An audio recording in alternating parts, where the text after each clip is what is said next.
Lexi. And I'm Bob. And we're Bad Association. Today we're meeting with Johanna, and we're just going to hear her story Yeah. of growing up as a witness and what led to her waking up. Johanna, if you want to introduce yourself, maybe give us a few details about how you got in, or you could just talk about yourself, right? Like favorite color, that kind of thing. Okay, yeah. So my name's Johanna Roland, and I was basically raised a Jehovah's Witness because my parents got baptized when I was 2.5 years old. Okay, yeah. They were hippies in the 60s, and my dad was very interested in a utopian type society, and a man that he worked with was a Jehovah's Witness. Started talking to him about the paradise, and my dad became very interested in that, started having a Bible study, and then he and my mom had a Bible study, and they eventually got baptized. I was about 2.5 years. I was about 2.5 years old when they got baptized. So you weren't born into it, but you were raised in it from the as early an age as you possibly can be. Yeah, I mean, I can't remember ever having a time where you weren't. Yes. So you were raised. Did you have any siblings also raised in that environment, or was that? Yes. So my sisters, I have two sisters and a brother. My mom did not have my first sister that's under me until I was 10. So I was an only child for quite some time until she came along, and then she right quick had 3 kids. My two sisters and my brother came along when I was 16. So they're all a lot younger than I am. Right. Oh, okay. Is that they were all raised as witnesses. And are they still witnesses? They are all still witnesses. Yes. So I guess my question is, when you were growing up, I don't know, did you have you're not a witness now? Did you have doubts growing up, or was it like you were as into it as everybody else, and then later on things happened, you changed your mind? Well, there were some doubts, even when I was a little kid. I never could understand why it was only Jehovah's Witnesses that would survive and get into the paradise. Because my grandparents were very, very good people. My grandmother was such a good person, and I loved her so much, and I would cry, and I would say, Dad, even Grandma, she's going to be destroyed, and he would say, unless she becomes a witness, yes, she will be destroyed, and that hurt me a lot. Yeah. I couldn't handle it. Yeah, I think that's really interesting because, I think I hear lots of people talk about how that disconnect bothered them. Growing up, I didn't have access to really any non-witness relatives or anyone close to me. So I had an easier time separating, with people I know at school. It's well, they're just they're not interested, so that's that whatever happens, it just happens to them, I guess. It was sort of easier to dismiss. Because it wasn't when you have a personal. personal example of somebody who's going to be destroyed, especially as a young child, I think my grandparents lived about 2-3 blocks away from us, and I was at my grandmother's house a lot. Yeah. So I had a really close relationship with her, and I could not handle the thought that she was going to be destroyed. Do you think it's interesting to me? I've always thought that adults have a better ability to sort of abstract away the genuine seriousness of how important or how the dire a situation might be. But a child tends to not be able to sort of compartmentalize that way. Right. And so, when you tell a kid that these people that they love are going to be destroyed, not because they're bad people, but because some person says or some higher being just says they must be, right, for reasons that are unknown to any of us. That seems like a truly horrific thing to tell a child. Yes, it was. Yeah, and I did it affect your siblings as well as as hard as it affected you? I don't think so, because they came along so much later. They didn't have the same kind of relationship that I did with my grandmother. That's true, yeah. So they were any of the rest of my family. So my father came from a typical Irish Catholic family, so I had 8 aunts and uncles on his side and a ton of cousins. And we were obviously never at any family things because they all surrounded birthdays or Right. holidays. So when we did actually get to go to a family thing, I always felt like an outsider in my own family. Like I never really had any relationship with my cousins or my aunts and uncles. Not the same kind of comfortable relationship that the rest of my cousins and they all had with each other. Right. Were you vocal with your family about these kinds of concerns, or were you more of like a people pleaser kind of child? Very people pleasing kind of person. Mm, yeah. And my dad used a tremendous amount of guilt tactic with me. It was always I was disappointing him, and I just wanted to make him happy. I loved my dad very, very much, but he was extremely strict as far as being a Jehovah's Witness. So would you say that was something that the witnesses brought out? I mean, obviously you were so young when you guys started being witnesses that it would be hard to say what he was like before. But Yes. But It would you was say hard. was he like that before, or what did that really bring it out of him? Well, like I said, my mom and dad were hippies. Oh So right, yeah. Yeah. my mom, yeah, they were very liberal, free. My dad had long hair. They went to Woodstock. Wow. My name they've named me after a Bob Dylan song. So Okay, I was wondering. Okay. my name, it's after a Bob Dylan song called Visions of Johanna. So Yeah. they were very into that whole 60s culture and very, very liberal. And then, like I said, when my dad became a Jehovah's Witness, he changed completely. Wow. And he became an elder probably within 3 years of being baptized. Oh wow. Yeah.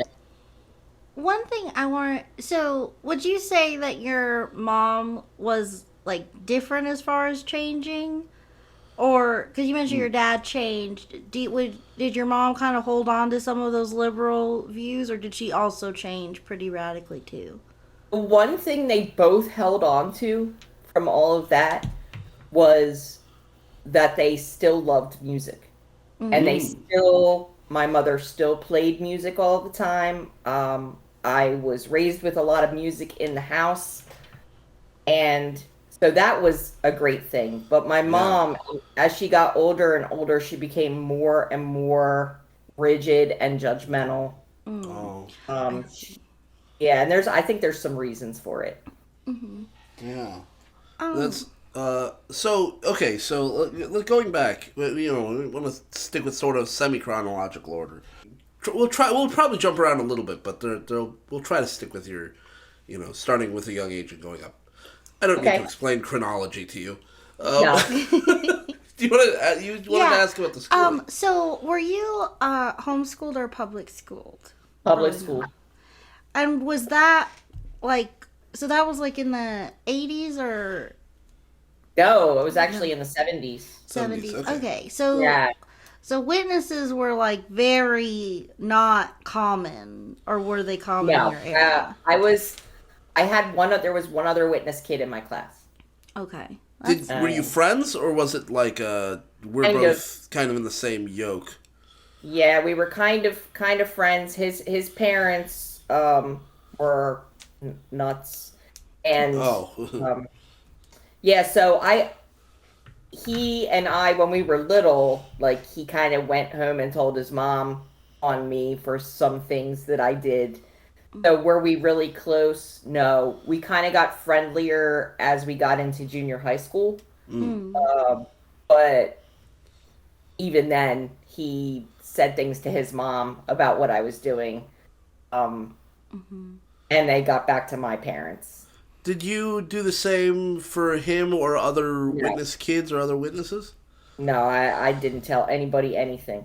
Yeah, because I was always like, I was never a witness. To be clear, I was never a witness. Gotcha. Lexi was raised a witness. But the vibe I've gotten, and you feel free to correct me, was that a lot of the witness culture or the witness I guess subculture is it feeds into a sort of tattletale, always suspicious, always spying on each other Absolutely. mindset. And so, like, I'm curious. You say he would tell his parents about stuff you were doing. Do you feel like he was getting into that mindset very early on in his life? Like, do they encourage I that in believe kids? that, yes, I believe that he was probably told he had to tell his parents. And the funny thing about it is, he is not a Jehovah's Witness today. Oh, No, and I've always tried to get in touch with him, but he doesn't want anything to do with his past. with his past at all. Okay. Well, I mean, that's his prerogative, I guess. Yeah. Yeah. I kind of, that makes sense because I think, and I don't know if this, because it sounds like you were kind of good at like keeping your true emotions to yourself. So I think that was kind Everything to myself. so that kind of can be like a protection in some ways. I think growing up, a lot of, at least for me as a kid, I think back on being like a witness kid, and I was just like, man, I would not be friends with me as a kid.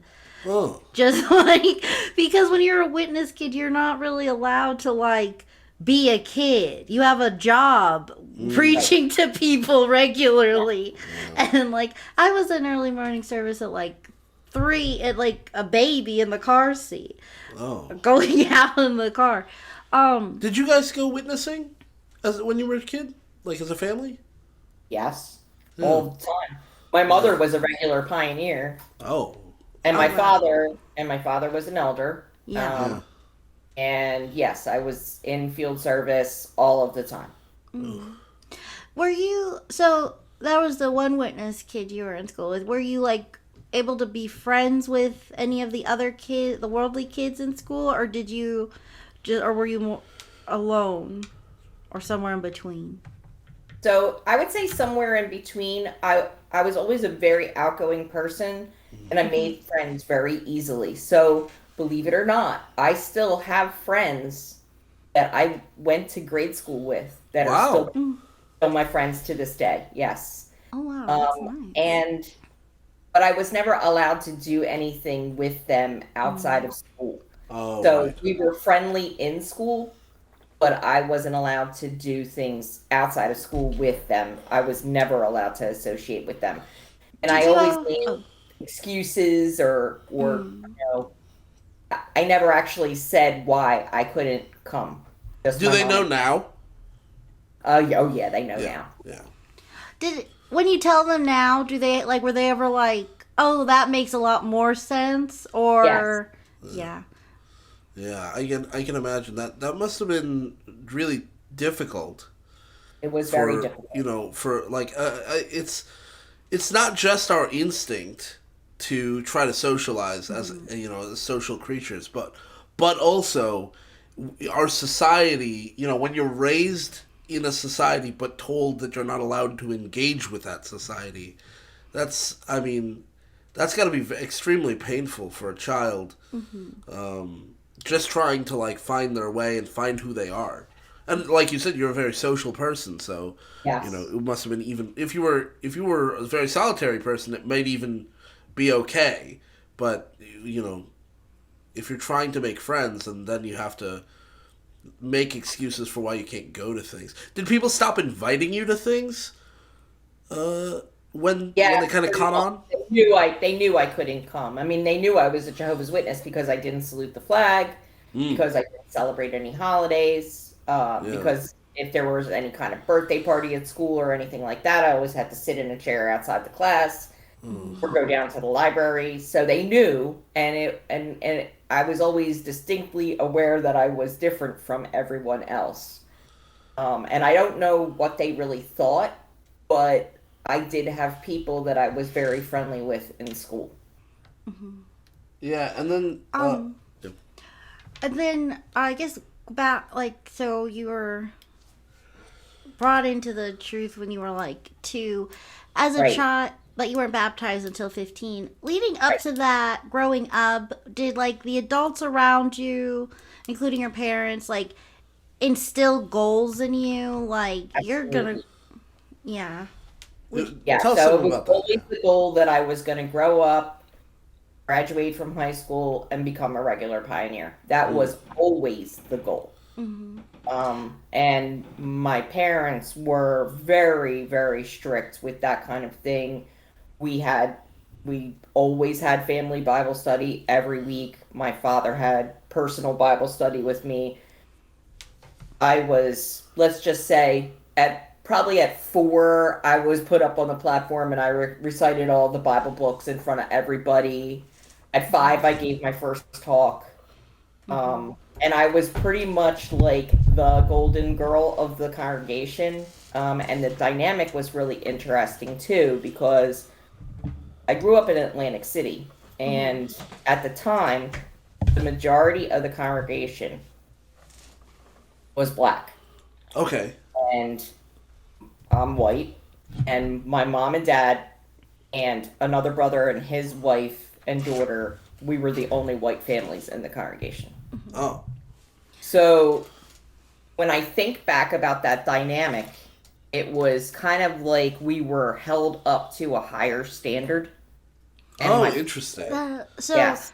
So they were, so they elevated you more than like the other like black kids your age in the hall, even though you were like the one. Oh, that's interesting. Do you feel like it was your parents that held you up to a higher standard, or do you feel like it was the whole congregation did? The whole congregation, not just my really parents. interesting. My parents did, but the whole congregation held me to this very high standard. And the way that they felt about my father, like for instance, many of the older sisters in the congregation would make comments like my father was the next best thing to Jesus. Wow. I am not kidding. That's the kind of standard that our family was held at. And my father became very, very, I would say very important because he was always on the circuit assembly, on the district assembly. He substituted for circuit overseers. He gave away talks all over the place, even in other states. Pennsylvania, New York, we knew a lot of people, and a lot of people knew my father. So was he I guess this is just an opinion thing, but was he like a particularly good speaker, or was he just like friends with the right people, or both? Both. Okay. Yeah. This is kind of an odd question, I guess, but so you're a witness kid in a congregation where you're sort of held up as a sort of paragon for other people to strive for. Did you enjoy any of that? Like, was that, and I don't mean that in like a sort of hedonistic way. I just mean like, was there a certain pride that you felt at the time in that sort of thing? I liked it as a little kid. Okay. I liked the attention. I liked being up on a stage in front of people. I always had circuit assembly parts, so I liked doing them. I liked speaking in front of people. I liked getting a lot of attention. I can say that. But as I got older, it weighed heavy on me. The pressure of having to perform. Yes. Yeah. Were you a firm believer at the time? I believed because I had to, because I didn't have any other choice. I had no other choice. It was like either you're going to do this and believe this, or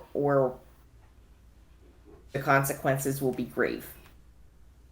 Interesting. So, my question, I guess, is do you feel like it was one of those things where, like, if somebody had presented alternatives to you, you would have been like, oh, that makes a lot more sense? Or was it one of those things where you weren't interested in alternatives, even provided to you, you probably would have just said no? If the alternative would have included my parents still loving me the same way, right, then I most likely would have taken the alternative. Interesting. But I knew that there were alternatives, and that it would include me not having any kind of a relationship with my parents. And so I was never really myself. Yeah. I always was one thing when I was at the Kingdom Hall and at home, and another thing when I was with people that were not Jehovah's Witnesses. Was there a sense that you weren't the only one going through that? Like, you could see in others, but nobody could talk about it? Or was it like you felt like you were all alone in that sort of stuff? I felt like I was alone all the time. I was always alone.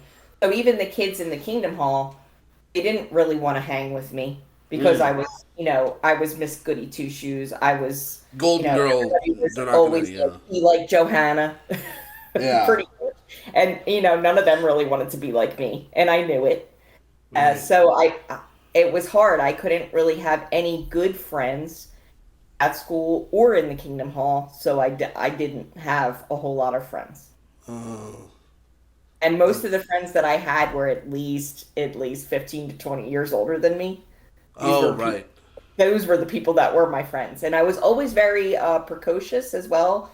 So I got along well with adults. I always spoke well with adults, even when I was a little kid. And so a lot of my friends, good friends that I would call my friends, were adults as I was a child. Right. Okay, so let's, I guess, fast forward a little bit. What made you decide to get baptized at 15? I knew that's what my father wanted me to do. Oh, it was a decision made for you, more or less. Do you think, was it like did you feel like, I'm trying to figure out how to word this question. Like, for me, I kept hearing, like, if you don't get baptized by the time you're 18, you're probably not going to. So when I turned 17, I was like, okay, well, I guess it's now or never. I just do it. Or was it like you turned 15 and people were like, so, getting baptized? Are you answering the questions? Or what was... Pretty much. It was a preparation for getting baptized from the time I was about 12. And I guess maybe at that age, I wanted to, and my parents told me I was too young. But then when I turned 15, it was an expectation, pretty much. So it's interesting you say your parents said you were too young to get baptized. At 12, yeah. Yeah, there's no age limit within the organization. No. Right? So, like, what led them to say that you were too young, and did you see other kids even younger getting baptized, or is that more of a modern phenomenon?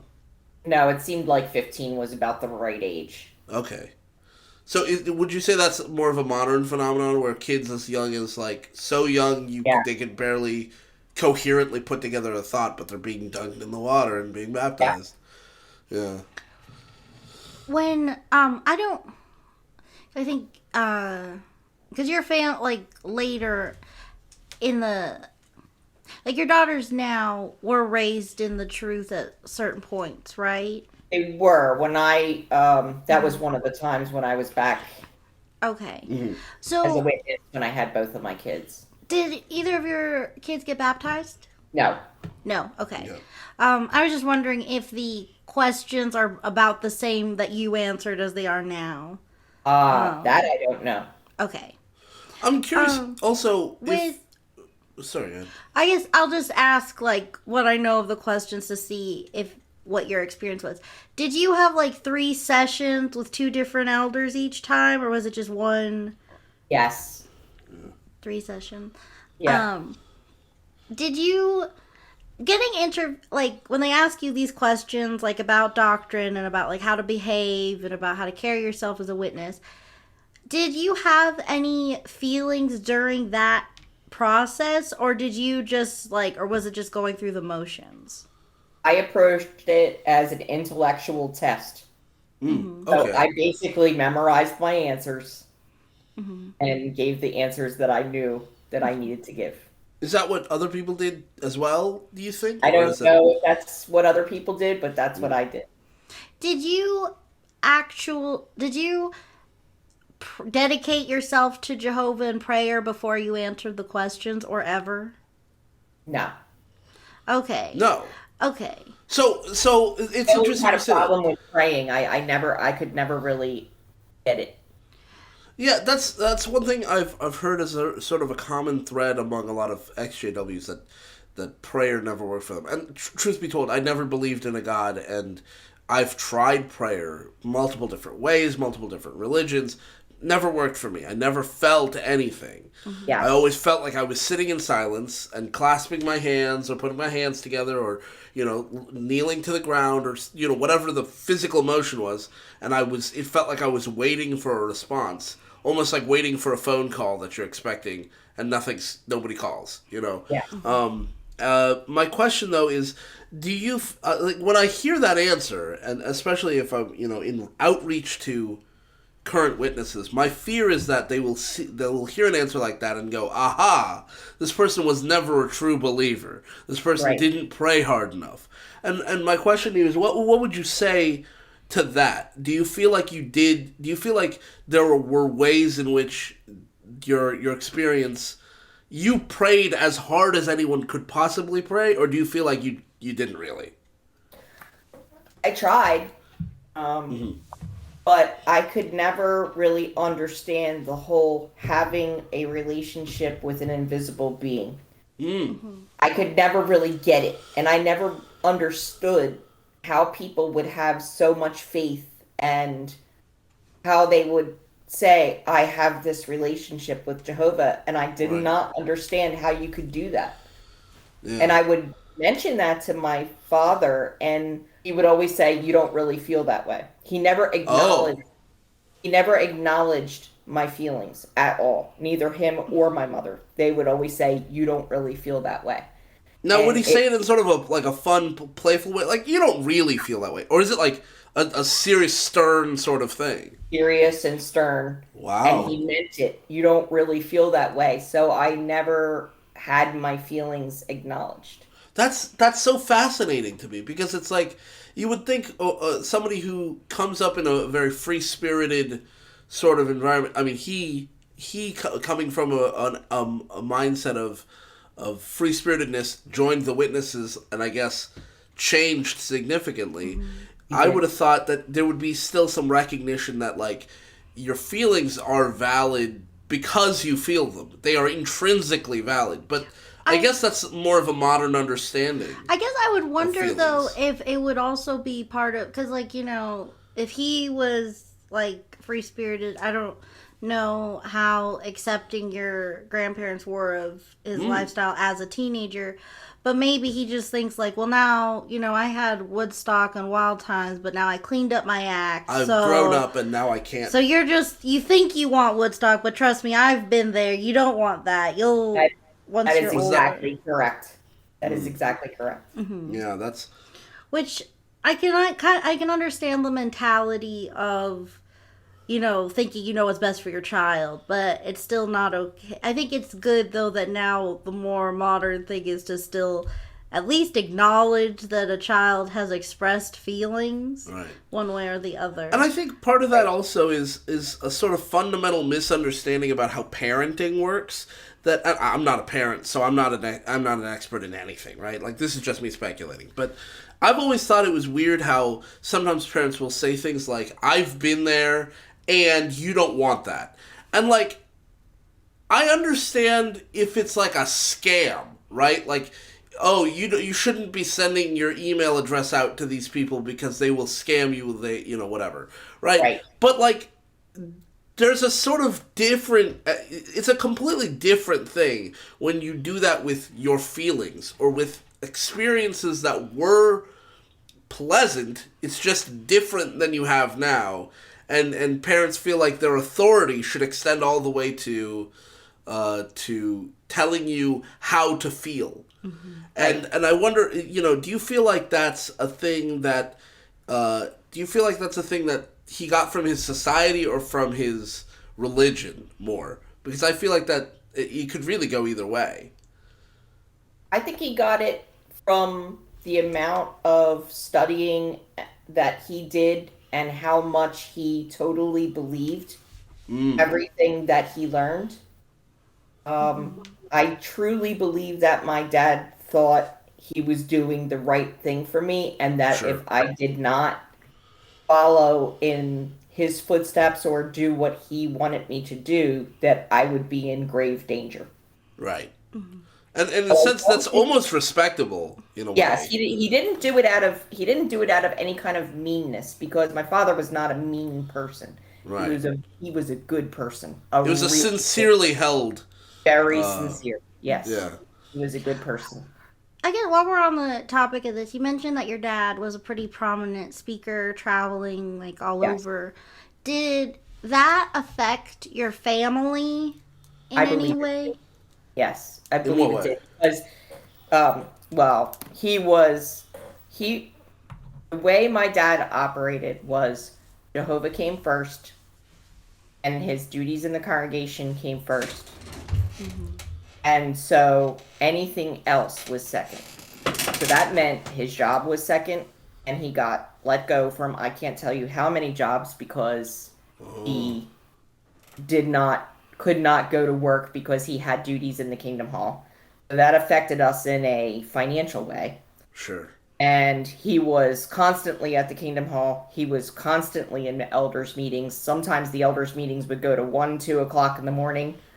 And I believe that that affected his relationship with my mother. Um, Wow. I do. Yeah. And I always felt second. I never Yeah. felt first, like I was the most important to him, Yeah. because Jehovah was the most important thing to him. And Do, And I think that's what he tried to instill in me, that Jehovah was the most important thing to me. And I I resented that. yeah. And so I think with as we're talking, I'm thinking about how sometimes we get comments from believers, from witnesses, and I don't want to preempt what they're saying because they have a right to say what they want to say, but I'm also thinking about how they may interpret our conversation, and I'm curious if you feel like and maybe I'm wrong here. I feel like the interpretation of what you just said might be, well, they should put Jehovah first because Jehovah is the most important thing, and it's selfish of you to want to be seen as the most important thing in his life. How would you respond to an accusation like that? That if That that's how they feel, that is a misguided way to feel. And it causes a tremendous amount of problems later on in life, right? where if you don't, it caused me to have no feeling of self whatsoever. And Yeah. it caused me to, even though I worked hard for, where I've gotten to in life now, Uh-huh. I still have a hard time feeling really proud of myself, because I know that somewhere in the back of my head, I always have this message that, uh, You're I, meaningless in yes, it's the meaningless. scale. Yes. That's something I find really interesting too, because like as somebody who never was a believer, when people came to me and suggested their religious ideas to me, and among them they would suggest, well, God is great, God is the greatest, and that everything should be in service of God. I thought, if there's this God that loves us, you would think he would understand that, like, we as humans have the capability of investing full love into more than one thing. Yeah. And you would think that God, a loving God, would want us to love each other, not in a hedonistic way, not in a debaucherous way, but in a genuinely fulfilling and safe way. He would want us to love each other as much as we love him, because, like, a being at least focused on love, I would think would want to spread that, instead of a being that's focused on self-love, only love towards itself, and Yeah. then anything else who cares, right? Like, that seems so sinister to me. But Yeah. people look at it as though it's this virtuous thing. And that's always struck me as very weird. yeah, I think with these feelings of like no sense of self and everything was was your family's reputation something that you and your siblings were expected to like maintain and Absolutely. cultivate? Yeah. So And you were also probably expected to be invested in it. Yes. Yeah. I So, was like- expected to be invested. Were you invested in it? I was invested because I felt like I had to be. Okay. I felt like I an had no obligation other to others. Yeah. I had no other choice but to be invested. like I'm trying to think of like an example just to sort of like demonstrate this, but like was there anything like, you wear something and the thing is, first it's like, well, how would that outfit make Jehovah feel? But more importantly, think about the people of the congregation. What are they going to think when they see you in something like that? Any Right. sort of Experiences like that? Oh yeah, I mean, my clothing was always a matter of topic. So there was never wear a skirt too short, never, wear anything too revealing, never wear. It was always a matter of topic. And my mother made clothes, which was just wonderful. And so a lot of times my clothing was stuff that she made for me. Uh-huh. So, that is one way to control what clothes you wear. yes. Yes. And Yeah. no name brands. I remember being in junior high school and starting to become uniquely aware of what everybody else was wearing. Was distinctively different from everyone else, and wanting to have the same types of clothes that they had and not being able to get them. So I had my first job at 15 too, and as soon as I had my own money, boy, did I do my own shopping. Oh, right, yeah.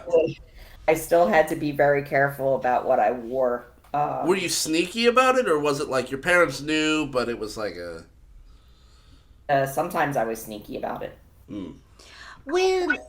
with your clothing, was it like it never got past, like your mom talked to you about it and that's like kind of where it ended, or was there ever an instance where someone like the Kingdom Hall made a comment about somebody, yeah. anybody in the Kingdom Hall that wasn't your family? They may have. I don't quite remember if they did or Okay. not, but they may have.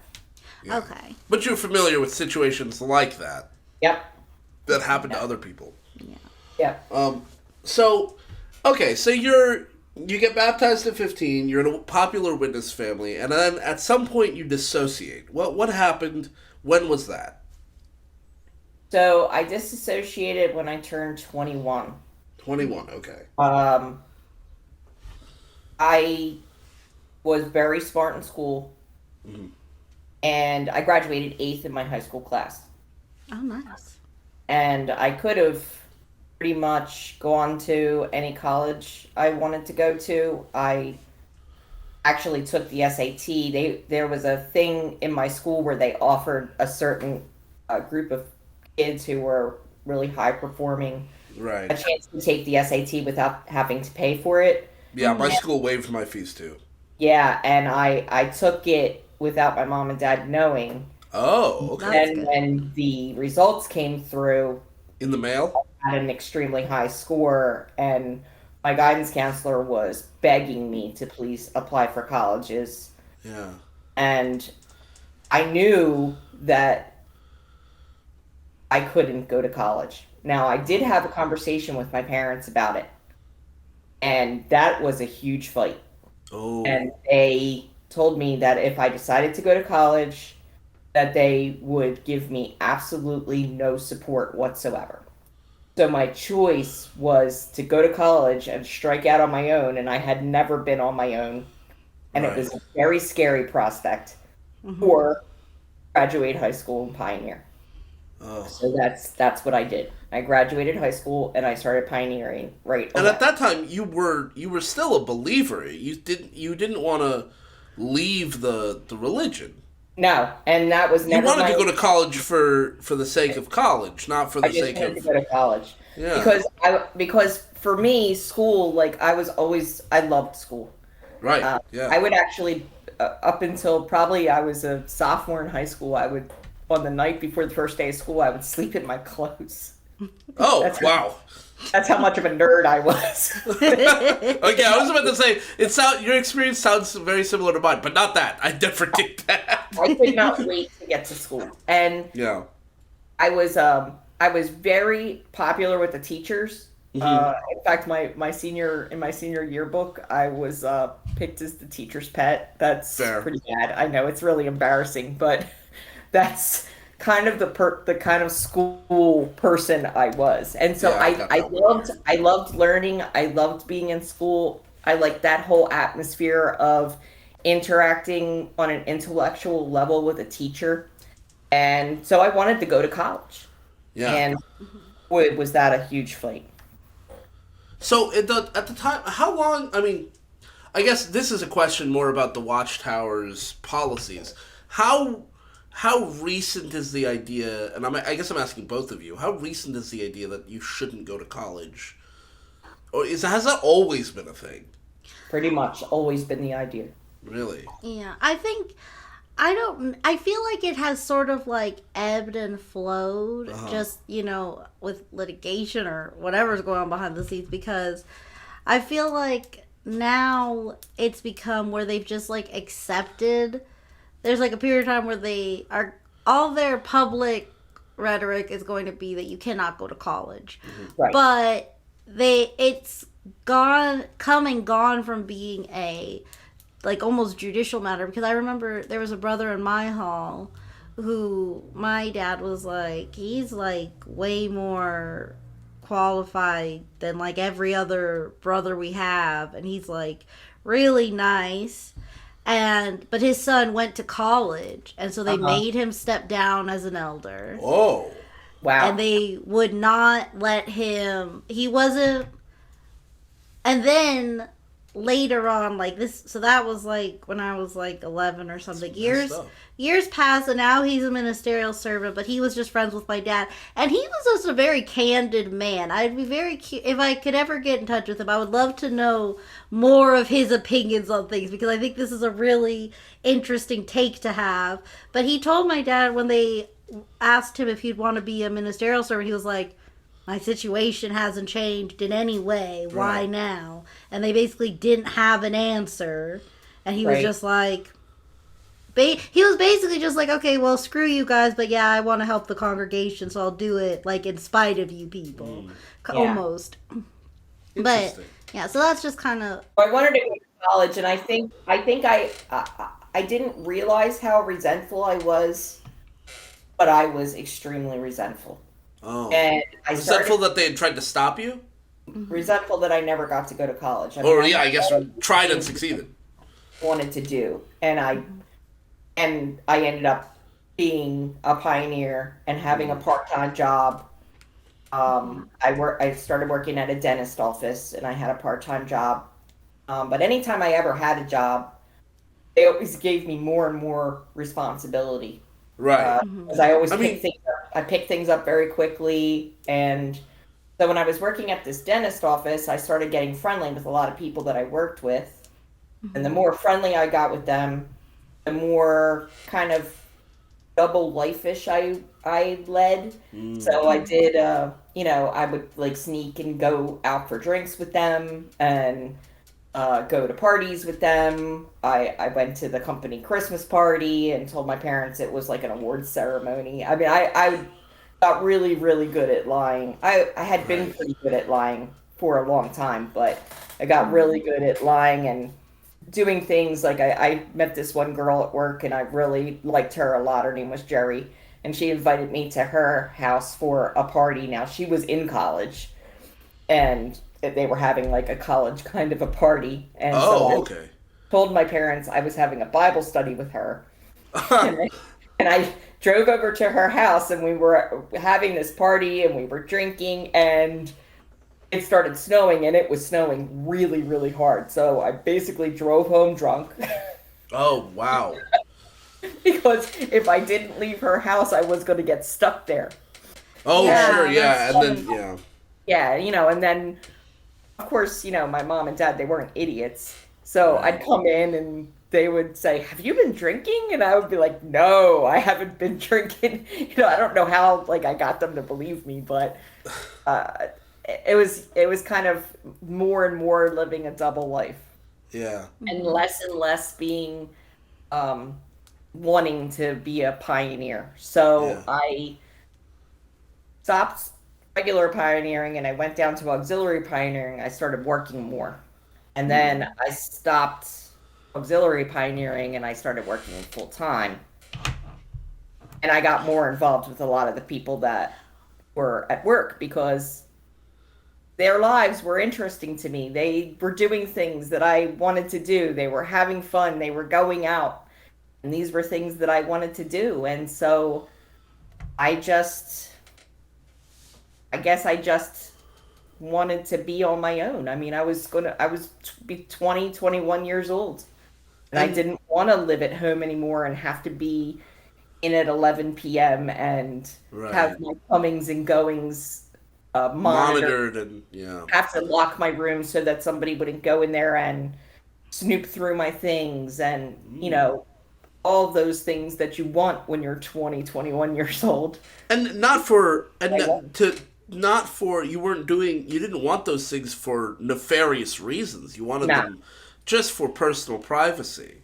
Yes. Yeah. It's not like you were hiding these dark secrets. Yeah. And also the people you were associating with, who they would have called bad association. Right. Subscribe. These people were not bad people, right? No, Like they weren't particularly debaucherous No, they were just people. normal people. Right. And you were on the outside of some of those things. Like, Yeah. I guess there would be like some inherent differences just because everyone's really concerned with how they seem. But like, you were going to parties with worldly people, and like, was there really any like fundamental differences between like those and like a good Jehovah's Witness gathering? Fundamental differences. Like, would you say that there's like a distinct difference between like going to do something with your worldly friends and going out to eat with your witness friends? Was there any like differences there? Just that the worldly people were cooler. Yeah. They were Yeah. better to hang around with. That, I guess that's mostly what I want to get with, because I think a lot of people, I held these kinds of beliefs too, and like TV doesn't totally help.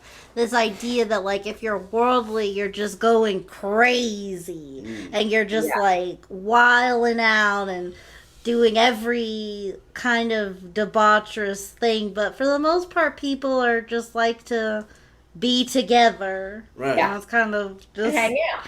yeah. Yeah. And that's the thing I think I feel like it needs to be pushed back on more. On TV we see these crazy stories in TV shows. It's all fiction. We know it's fiction, and when we watch it, if you have an expectation that this is what the outside world is like, you're just wrong, because the only things we put on TV are interesting things. We don't put boring stuff on TV. So, Right. most people live relatively tame, pretty boring lives in the grand scheme of things. And I think the thing that, you were sort of dissociating here.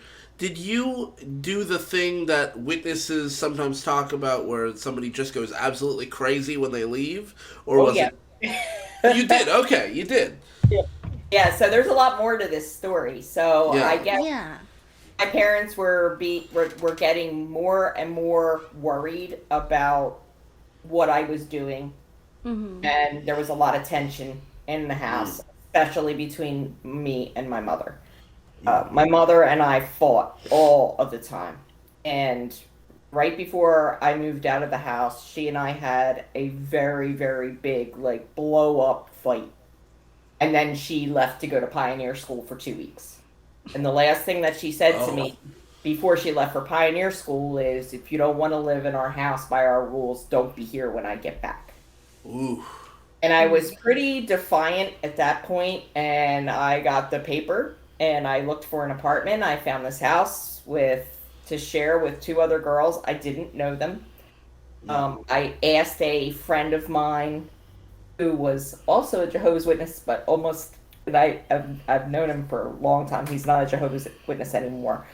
but he owned a jewelry store, and I told him what was going on, and I said, listen, I need to get out of my mom and dad's house. I can't live there anymore, and I need last month's rent. He gave it to me. I signed the lease, and I got my aunt to come help me move out of the house. Oh, right, because she's not a witness. She's not a witness, no. Yeah. Not only is she not a witness, she's also gay. Oh, okay. And when she came out as gay, I guess I was about, my grandmother her mom was still alive. My mom's mom was still alive. So I was before I graduated from high school. She came out as gay, and she was living with someone. And she had lived with us for quite some time. And she did go to the meetings and stuff, but she never got baptized.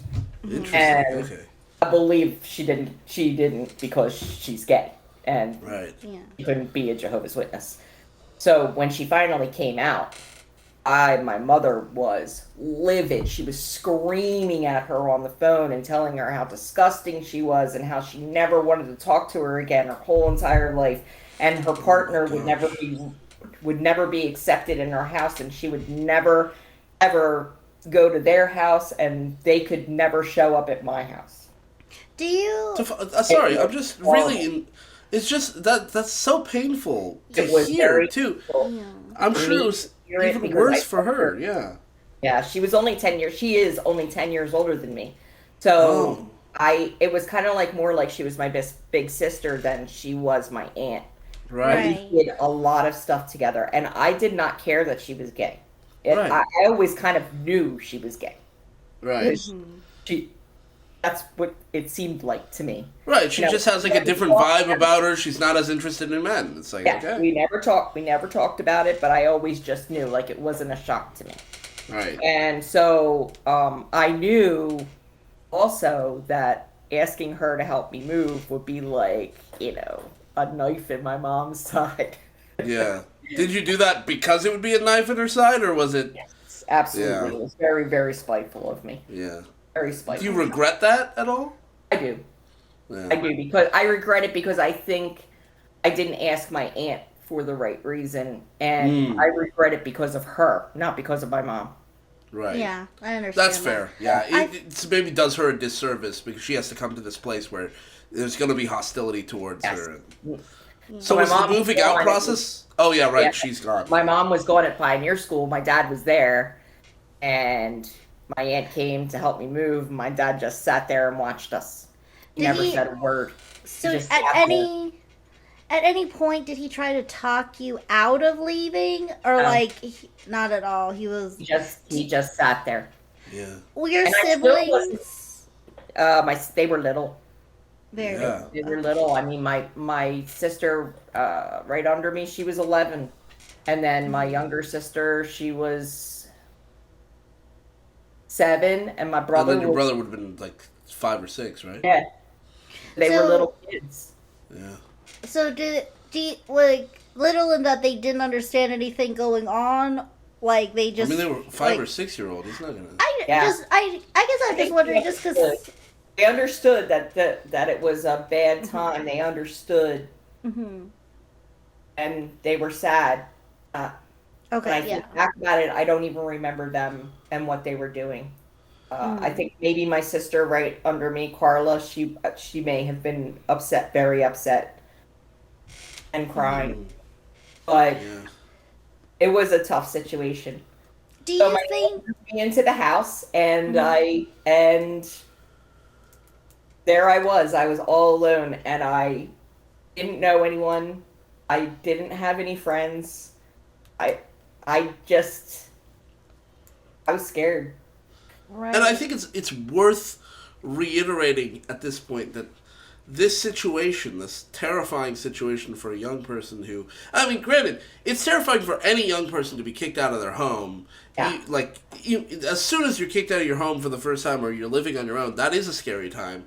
But it's especially scary when there's so much personal tension as well as this feeling that you may still be in danger. You may actually be in physical danger because of your religious beliefs or because of somebody else has these feelings. And I think it's worth reiterating the fact that this is all very avoidable. None of this had to happen. Lots of happen. people live lives Yeah. that are, like when when I moved out of the house, I went to college. My parents said good luck, and then I lived with people, and I had a college experience, right, and like I didn't live this incredibly debaucherous life either. I didn't even start drinking until I'd already left college. Yeah. And like I never had to deal with any of this stuff, and so it's like shocking to me that people put themselves through these things. Yeah. Not blaming you for the situation specifically, but I mean, like, we all sort of, as a society, as groups of people, we construct our own traps for each other and ourselves, and then we force ourselves through these very harrowing situations. Yeah. And it seems so strange to me that we do this, and it's part of the human condition, but it's not necessary. Yeah. It's not like, well, she had to be kicked out of the house. No, she really didn't have to be kicked out of the house. Out of the house. I was fine. I mean, it could have just. You weren't a danger to yourself or others. No, would you say? Yeah. I was not.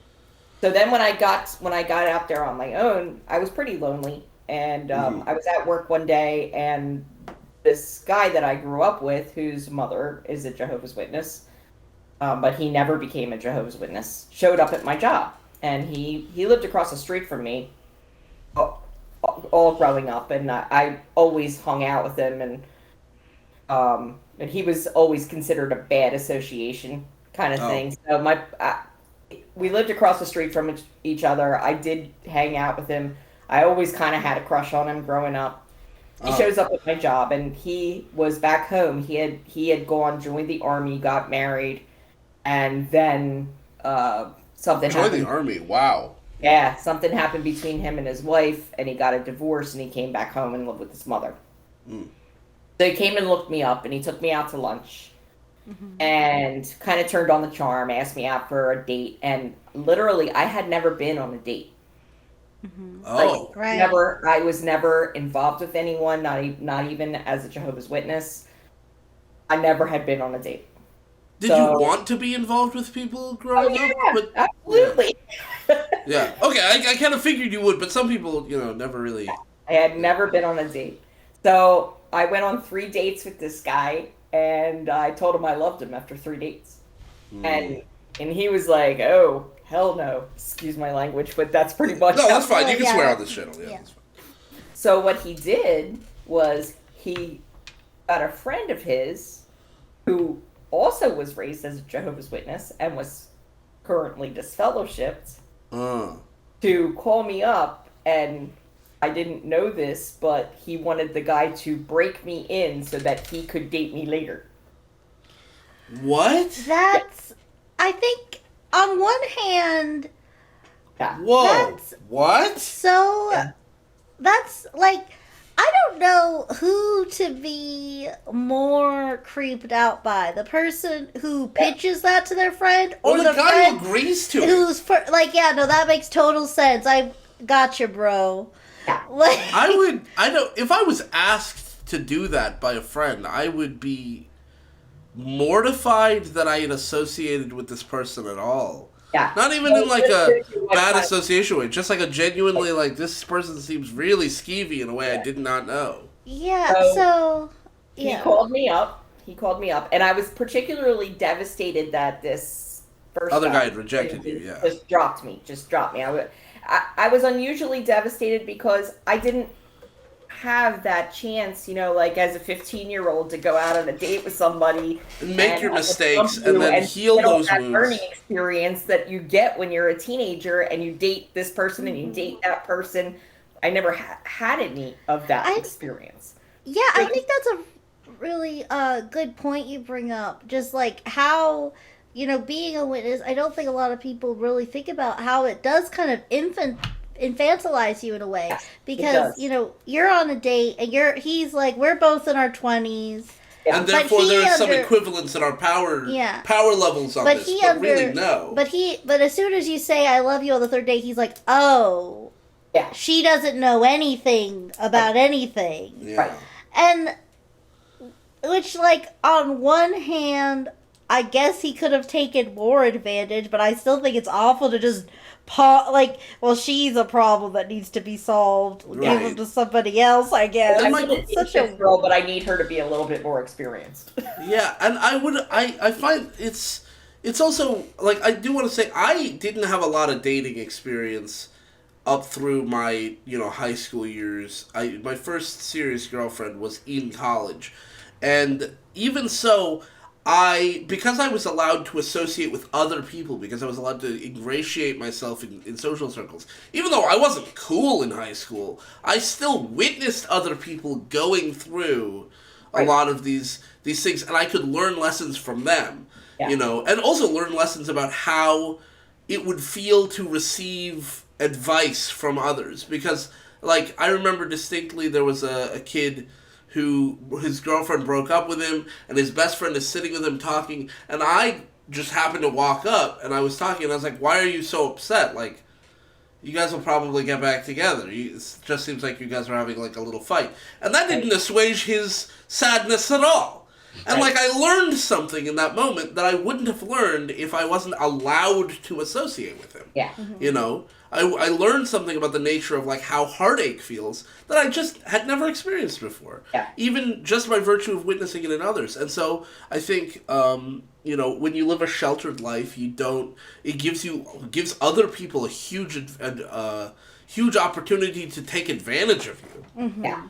And so I wonder, do you feel like they were taking it? I mean, it sounds like they were taking advantage of you. I know they took advantage of me. Yeah. I know they did. So this guy called me, and I went out on a date with him, and we talked. I don't even really remember why I continued to go out on a date with him, because I wasn't really attracted to him, and he was kind of crazy. Like, the reason why he got disfellowshipped was because he robbed a bank. Oh. So that's pretty interesting, and I think not normal disfellowshipping, like that's to get disfellowshipped, and I thought it was exciting. It was exciting. It was different. It was bad. I didn't necessarily. I didn't necessarily love him. So my father found out that I was dating him. So of course, if you're dating a disfellowshipped person, that's a disfellowshipping offense, and and we had become sexually active, so that's also a disfellowshipping offense.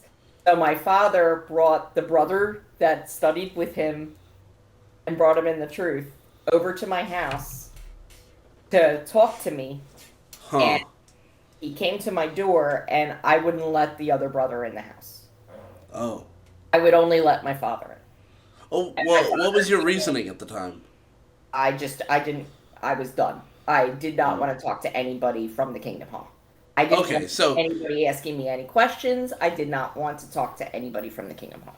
Okay, so then I guess my question turned around. Why did you let your father in instead of kicking both of them out? Well, he was my father.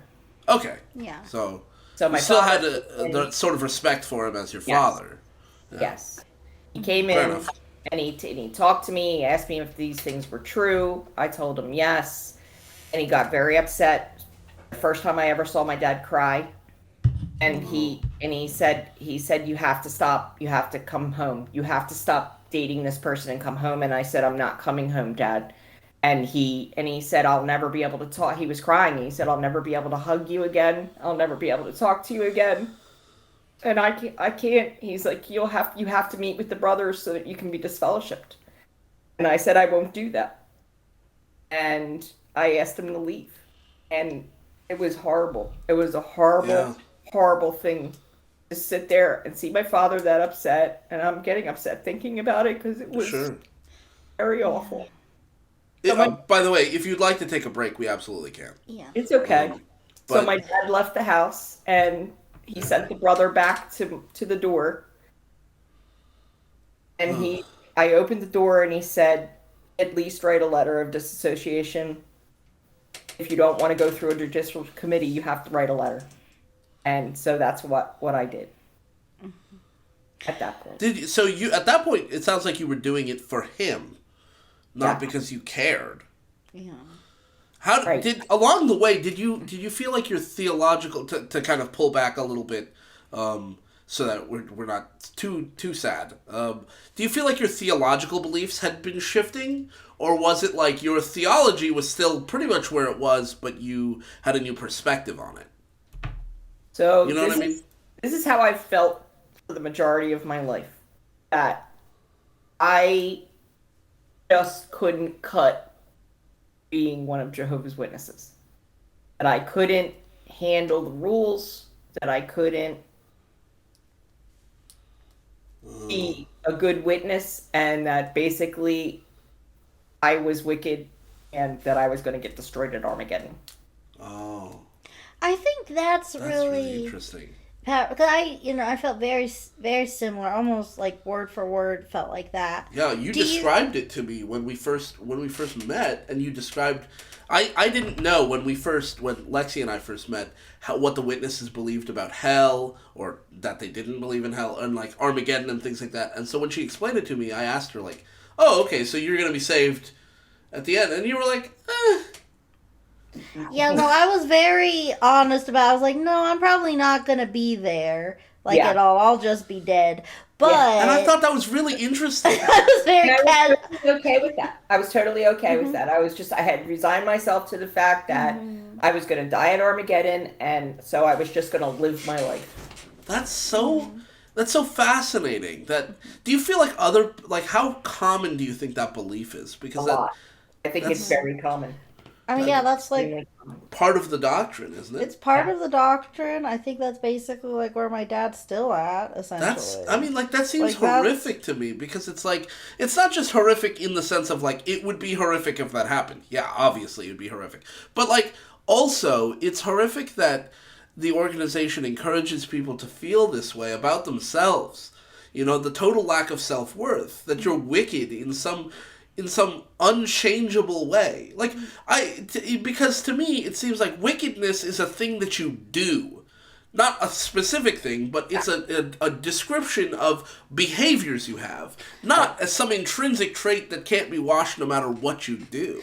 I think also, because you can't talk openly about doctrine and things with people without being labeled like an apostate or anything. Really? So, yeah, no, like... Talking with anybody candidly, any of the questions I've ever had, even like informal studies, if I ever brought up questions, they would just be really dismissed. So like, it just perpetuates the feeling that like there's something like, oh, I'm the only one who ever thought this. No one else has ever even come close to having an opinion. Or bad for thinking. Yeah, like there's something like that's so sinister. I always assumed, I think I took it a little better. Like, I still, like I even told you when we first got married, I still have, like, nightmares about, like, Armageddon, or I have to remind myself, oh, wait, we're married, it's fine. Like, things like that.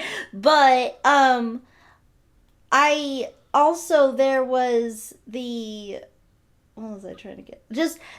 how they always say, like, you don't feel too bad when you're going door to door because, Jehovah makes it grow. And I was like, well, I don't know what the deal is, because I've been here since the beginning, and Jehovah's watered nothing in here. So, like, I don't know what... So I kind of was able to, like, feel a little better about it, but I still was like, for whatever reason... But then I felt even worse, because for whatever reason, God looked at me and was like, nope. Don't want you there. Yeah.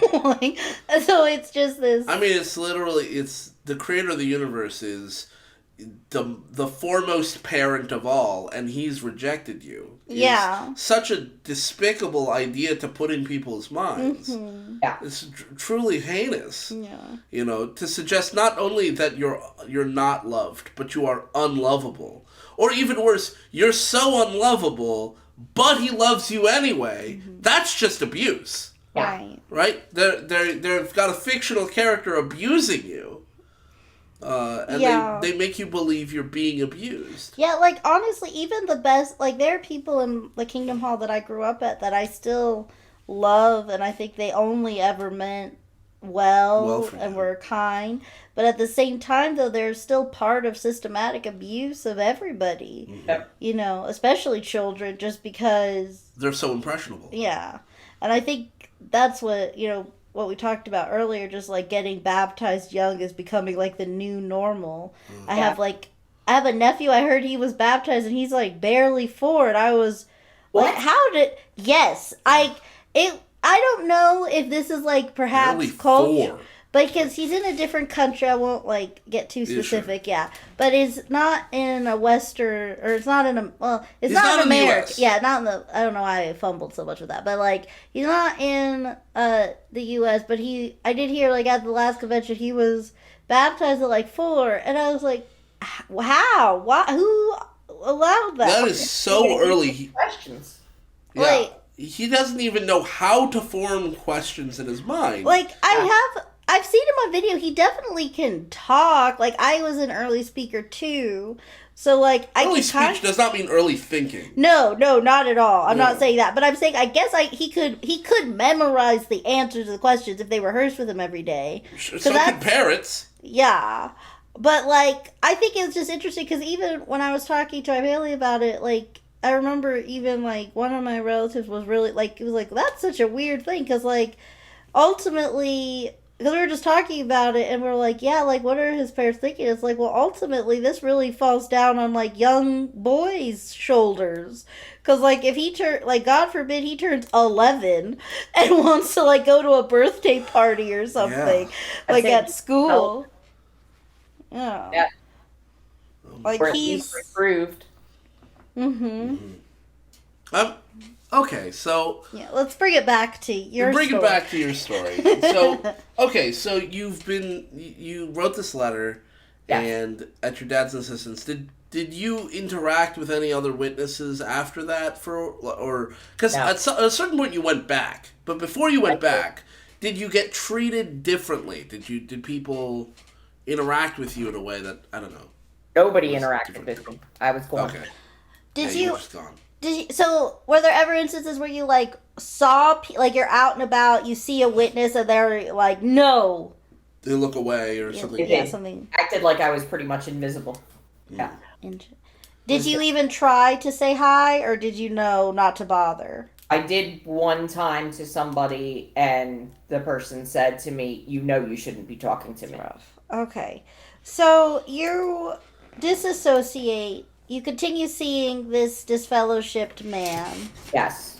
And got married Bank within robber. 3 months from okay. time I disassociated myself. Yes. Okay. So this was the guy who was supposed to break you in. Yes. He didn't give you back. He didn't. Okay. Did you ever like? But you still you married him, but you only started dating him out of boredom. It sounded like. Yep. And so maybe some vague sort of excitement, but now you're married to him, like, and you weren't really attracted to him in the first place. So he robs a bank. That says he's at least somewhat of a impulsive person. Was he very adamant about getting married? I don't know if that says he's impulsive. It certainly says he's willing to break the rules. He was a lot of things. Yeah. So, he liked to do a lot of illegal things, like assume other people's identities and run up a bunch of credit cards and then leave them and stuff like that. That was one of the things. A real character, he sounds like. Yeah. He also was, I'm absolutely sure he was bipolar. Oh. He was very abusive. And let's also just say he was very sexually promiscuous. Okay. Yeah. Yeah. So outside of the marriage. Outside of the marriage. Right. And like in a way that you didn't consent to. I guess I should be clear. Was it like he wasn't really hiding any of this from you, or was it like you found out? He didn't hide it from me. He was very honest with me about it. Oh. But he expected me to hide it from everyone else. Okay, so it's like a matter of control. Yes. I'll do what I want, and you can just suffer. Yes. That's... But we originally were going to just move in together into his apartment, which was in an apartment building that his mother owned. And she told him that she would not allow him to let me move there unless we got married. That's why we got because she's a witness. Oh, wait, she was a witness. Yes. Oh. So... Ugh. were you like, well, I need a place to stay, so I guess let's get married? I was so scared. I was living with these two girls, but I really didn't feel like I could maintain it on my own. Hmm. I guess, Yeah. and I don't know why I never thought I could maintain it on my own, but I felt like I needed someone to help me. And Yeah. to me, this was my way of being able to be out there on my own Yeah, you and do not you and not going back. Yeah. do you feel like in some way like growing up as a witness kind of instilled in you that like because you're a woman you need a man to be in charge to get It's by? possible. It's very That's possible. part of it. Yeah. Okay. I'm I'm not also trying to interested put words in your mouth. I just wanted to like see if that was where you Yeah. were at. Yeah. It's interesting too. I think the way that the witness, even when you were gone, just by virtue of the fact that you still had some connections, the power structures of that witness society caused damage in your life and caused you to be in the line of fire. You were in physical. Well, I don't know if you were in physical danger, but you were in danger. You were in danger with this guy I was. because of the structures, right? Like, you wouldn't have gotten married to him had his mom not insisted you guys get married. She only insisted that I wouldn't have. because No, I would not have gotten married to him. yeah, and then like she only insisted that you guys get married because she's a witness. Right. So like your abuse at his hands, whatever form that took, was a direct result of these power structures that you're not even consenting to be part of. You weren't even you associated with anymore. disassociated. You actively Yeah, stepped it was away, still but having was effects still- on your life. Yeah. Yeah. That's So crazy. you're married. At how long into the marriage before you considered coming back About as a 2 witness? years. 2 years. Yeah. And did you feel like coming back would resolve those like issues that you were having in the relationship, or was it? I did. I Interesting. thought maybe if I could get him to come back, that he would change. And all this time, you still believe Armageddon is around the corner and that Yeah. you're just gonna die in it, right? Yeah. So, although you're disfellowship, you're My parents too. I really missed my parents. okay. So And you that's true, you were what's the term? POMI, physically out, mentally in. Yes. Okay, yeah. So you come back. Was that because you sent in a letter? Was it difficult to come back, or was everybody just? It was. I had to go to meetings for about 8 months Without anyone talking to you. without anyone talking to me, and then I had to have a judicial committee to explain, why I sent the letter in the first place, and Why you want it back in now? why I wanted to come back in, because when you write a letter of disassociation, you are an apostate. Right. So it's a lot more difficult to come back into the organization if you disassociate yourself than it is if you're disfellowshipped. Wow. What kind of question? Like, did they ask like any like how invasive were the questions, or would you say they wanted to know like how sexual you'd been Yes. since you disassociated? Yes. Were The they? questions were very invasive. Invasive. Yeah. Did you feel they were gossipy invasive, or were they just invasive? So I've had 3 of these. I would say the questions on my last judicial committee were the most invasive, most personal questions I've ever had to answer in my life. And Wow. these people had no right to ask me the kinds of questions that they were asking me. But you were given no right to not respond. Correct.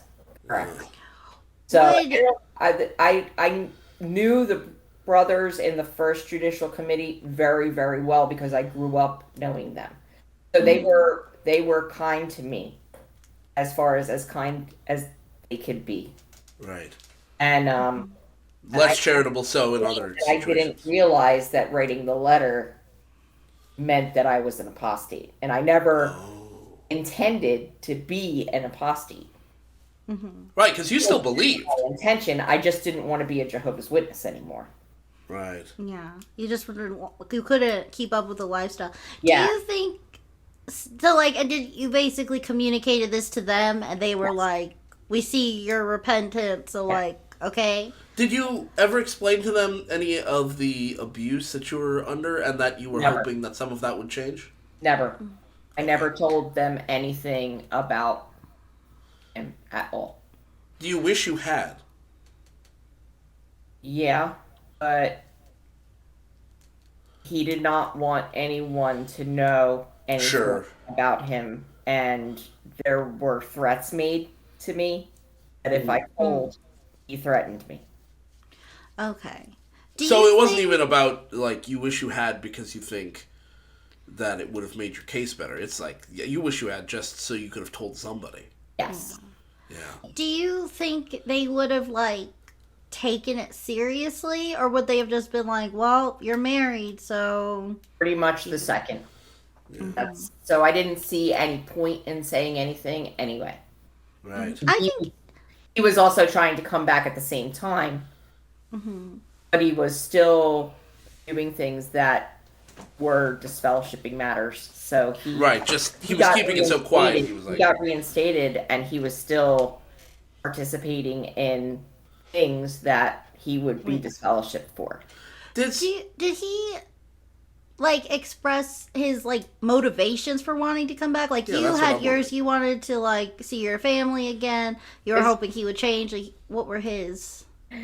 His motivation was to see if he could get reinstated while still doing things that he. That's what I suspected. That's what I thought you were going to say. Very sinister in that kind of way, and he thought he had really pulled one over on them.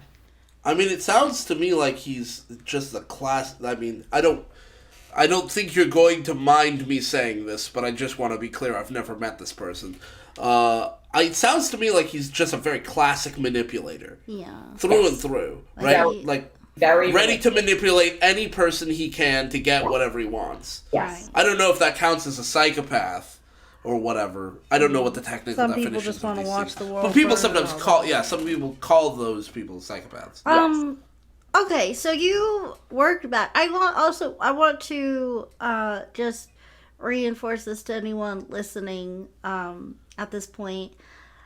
If being disfellowshipped or disassociated and choosing to sit through meetings for however long, some case it's really arbitrary. It's really just when the elders want to deal with you. Right. But there's no concern for the fact that you've been sitting in the back room like a pariah in the back of the hall for however long.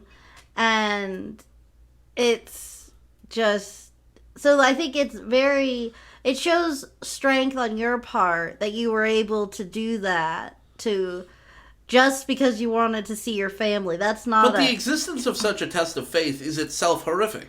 No, I'm not saying it's okay, but I think a lot of people think that people just like get DF'd and they'll just come back and they'll get DF'd. It's not a big deal. Because like there was a brother in my hall who joined our hall to like serve out his disfellowshipping, and everybody talked about him like he was just like bucking the system somehow. Yeah. But at the same time, like he's sitting there every time silently, repentantly sad, and everybody is just like, well... They're acting like he's playing some kind of trick when the truth of the matter is what he's doing is suffering through a test that he shouldn't be put through anyway. Yeah, exactly. I mean, any kind of a more reasonable religion even would just say, you believe this stuff, right? Okay, come on in, Yeah. Or, I mean, there are even more, like, my parents were both Hindu, or, I don't know why I used past tense, they're still alive. My parents are both Hindu, and they believe completely different things.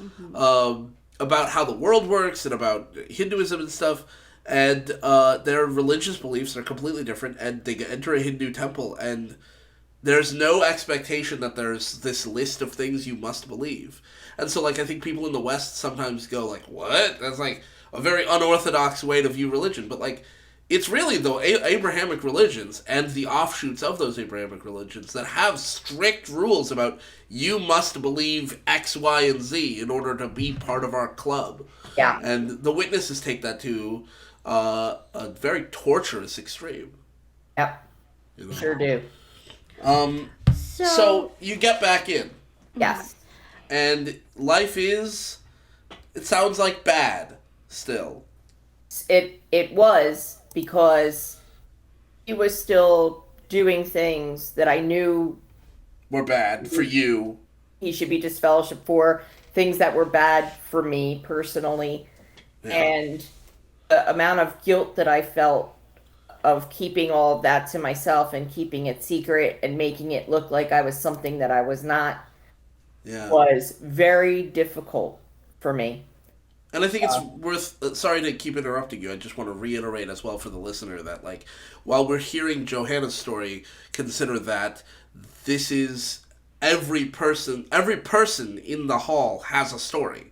Yep. Not one person is, like, there may be the lucky few who are enjoying their life as a witness, but there are many, many people who are suffering, and they truly, firmly believe these things, but they also are suffering under the weight of an organization that is controlling them and hurting them and imposing rules on them that cause them to be in danger that is unrelated to the organization. This guy is abusing, is abusive in ways that have nothing to do with the organization, but the organization is contributing to that. Mm-hmm. Correct. So once you're reinstated, and you're back at the hall you grew up in, right? Yes. Did you, was it kind of like, once you were back in, was everybody welcoming you with open arms, or was it now like you've been stained, like you were this perfect girl and now you're no one ever treated me the same. Never. I never got treated the same, ever. Were you treated not the same as the way they used to, and treated differently than other people, or was it more just in comparison to your past treatment? Well, I guess I worded that question I was weird. very, very accepted. But people this time looked at me with suspicion. People that I was very, very friendly with, they wouldn't be friends with me anymore. I wasn't invited to as many things as, people didn't really want to invite me. And the other thing is that they were pretty suspicious of my husband. Like, sure. He wasn't a likable person that people wanted to be around. So I guess that's another reason why we didn't get invited to a lot of things, because you could just tell that there was something weird with him, something not right about him.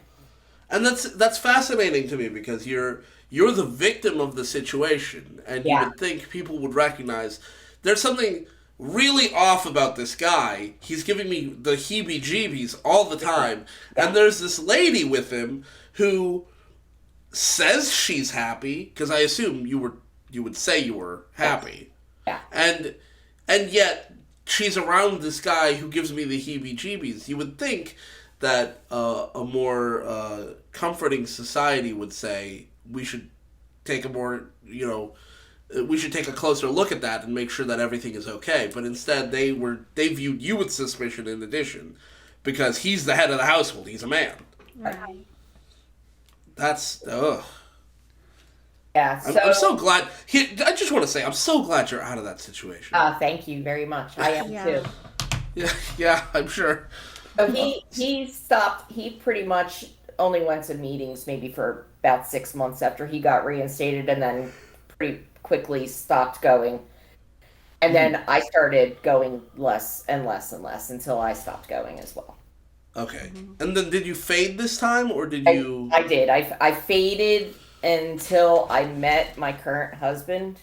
Okay. And I went down to the $99 divorce store and got a divorce from my first husband. Mm-hmm. And congrats, I guess. I never told anybody that I was getting a divorce, not even my parents. And then my mother found out, obviously, because his mother called my mother and said, Oh, "Hey, right. Johanna, Did you hear? divorce." Yes. My mother called me and she asked me, "Did you get a divorce?" And I said, "Yes." And she said, "I've heard that you're with someone." And I said, "Yes." And I brought my current husband over to meet my parents. Uh-huh. And that was a really difficult meeting because my current husband was not a Jehovah's Witness, never was a Jehovah's Witness. I met him Okay. So he had no idea, like, what dynamic he was coming over to. No. I know what that's And like. What do you think? Like, it wasn't necessarily that you were like trying to blindside him. Was it more just like you had no idea how to even explain pretty what much. he was going to come into? Yeah, pretty much. So I brought him to my parents' house, and he told my parents, we were going to live together and hopefully date for a couple of years and then get married. And my mother jumped out of the chair and got into his face and was pointing in his face and saying, "Do you realize that we will never be able to talk to her until you two get married? You're telling me that I can't talk to my daughter for 2 years?" That's what she was saying to him. She made him cry. Wow. He walked out of the house and he was out in the truck and he was crying. That's It was it's it was very upsetting to him. Yeah. and that's so you're saying that I can't talk to her, but like no, he's not saying that. You're making it all his fault. Right. And I think that's what they're told to do, but not like they're not even intentionally thinking about it. They genuinely believe. Yes. That is the way it works, but it is a rule imposed only on the witness side. Yes. So they asked me to come home and live at home and told me just don't see him. Date him and we'll get him a Bible study and he can get baptized, and once he gets baptized, you guys can get married and do everything correctly. And I said, "No, I'm not coming home." Oh. So I was disfellowshipped for that. Yeah. Because I was living with him. And so that judicial committee, that was with the same brothers. It was with the same brothers. And actually that one was really short.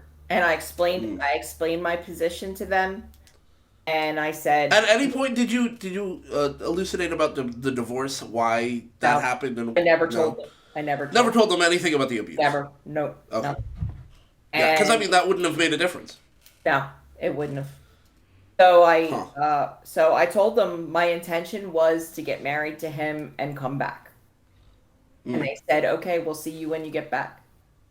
Okay. That's what I did. I got, and instead of dating him for 2 years, we got married. We started dating in September, and we were married in May. Okay, so pretty quick. Yeah. Very quickly, much. But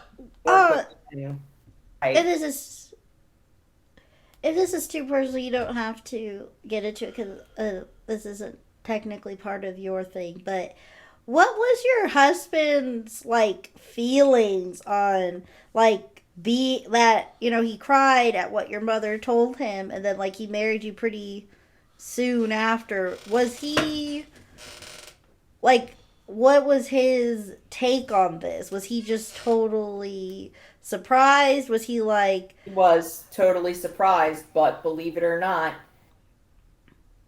we got married and he decided to have a Bible study and come to the Kingdom Hall. He came to the Kingdom Hall with me the whole entire time I was disfellowshipped and coming back after we got married. So he saw everyone ignoring you and was still like, I can do this. Yeah. Do you think he thought he was doing you a solid? He just wanted to be with me. Right. And he didn't want us. He thought it was. This was one of the loops that he'd have to go through. Yes. To be with you. Yeah. Yes. And then, so I guess was there a and I mean maybe this is you feel free to not answer this question. Was there an adjustment period for you coming out of such a horrific relationship, and then entering this new relationship Yes. with this guy who's, from what I understand, not a terrible person. Oh, he's a great person. Yeah, right. Like it sounds like he values you for your humanity, but also just for your individuality as a person. Yeah. And that he sees the struggles you go through, even the self-imposed struggles, as just a thing that he gets. I don't know. Like that's the thing. I think the best relationships view the struggles that we as individuals go through as almost a privilege that the other person trusts us enough to allow them to help, right? So like I struggle with things, and I feel like Lexi expresses the way our marriage works is that she, when I'm struggling with something, part of her expression of care and love for me is that she views doing this as not an obligation, not a burden, but as almost a privilege that I am allowing her into my life to help me. And the same way, when she's having struggles, I am allowed into her life to help her. And that's where the struggles is where we show that we love each other. And I think I really, this is going to sound stupid, I really like our relationship for that reason. Yeah. And I'm glad that you found your way into something like that as well. Right. So he became a witness. He actually got baptized. Yeah. And did he believe it? I would say I guess for marriage a lot. Actually, I want to ask before that. What did he believe before he was a witness? I don't know. Was he a Christian of some stripe, or? Yes. Okay. So he was a Christian of some stripe. Like they just weren't like going to church. It was just like he didn't really go to church. Right. Once you get married, he goes with you the whole while until you get reinstated, and then he takes on a Bible study. Did his study, did that change your dynamic in any way? Between the two of us? Yeah, like what would I guess how as so? Yeah, as much as you're. I wasn't really honest with him about the reason why I wanted to go back. The only reason I wanted to go back is so that I could be around my family. Right. Mm-hmm. And I wasn't honest about that. And I think if I was honest about that maybe he wouldn't have become a Jehovah's Witness. Interesting. I understand that. But I wasn't honest about it. Yeah, I actually, now that I think about it, I think that wouldn't have convinced me either. Yeah. But also, it's not because the family's not important, but because there are other ways to be in contact, and safer ways. Yeah. But I'm curious, when you were in these periods of disfellowshipping, did you form better connections with your cousins and your aunts and uncles? And I have recently. Recently, okay. Yeah. And so, like, was there ever a period of time where you were talking to your aunt and also associating with your parents or being a witness? Oh yeah, definitely. Yeah. Okay, so after she helped you move out that first time, you were able to maintain that connection for a while. Yeah, I've always maintained a connection with her. Yes. Okay, that's good. Cool. That's good. So in your, like, what would you say he, like, I'm trying to word this question because I don't want it to sound like anything about him, but it is just kind of an inevitability of becoming a witness. But did they tell him, like, okay, well, now you're the head of the household, so you need to act like it? Yes. How did he take to that message? I think he took pretty well to it, actually. Do you feel like he adopted that witness sort of head of the household, I'm the leader of the spiritual head while you're the neck thing, or... Yeah, or he pretty much adopted that whole mentality. Do you think, like, so is that, like, part of what you're talking about when you say the dynamic changed? Do you, like, can you almost, like, pinpoint, like, before, like, it's almost like his not being the head of the household is part of why he was willing to become a witness in the first place, because he valued I never thought you. about it that way. Yeah, that is interesting because he was willing to shape himself to fit you, and then once he was baptized, he got baptized. Yes. Yeah, so once he got baptized, now he's in charge. Yeah. And that's really interesting. Did you feel like, and I don't want, obviously you still are married to this man and he sounds like a good guy. Did you feel like at any point you weren't treating each other as equals? Because it sounds like when you first got together, he was treating you as an equal. I don't know. And then I don't know if I felt that way. I just felt like I couldn't be myself. So like once I once again had to hide what I was or who I was or what I was thinking because I was in the same position that I was in when I was with my family. Right. And so it leads to a very dishonest way of being. You know what I mean? Like we never really talked to each other about things or discussed things. All theological questions you might have to be put through the filter of what does the Watchtower say? What is expected of us? Yeah. That's interesting. Yeah, I think it is interesting, like how, like, I think about like a lot of the married couples I grew up around, and they were all basically witness couples. I grew up. I mean, those are the only couples I was around. But there was always this. You could always just feel the wall between them of like it's basically these two strangers who were lumped together in one way, and like because everyone's a spy, everyone is in charge of policing each other. I think that's just not conducive to a marriage because like what you had before and what you have now with your husband, what I have now with my husband, we're just two people who care about each other enough to help each other. But instead a witness marriage is two people who are keeping each other in check for their real husband, God.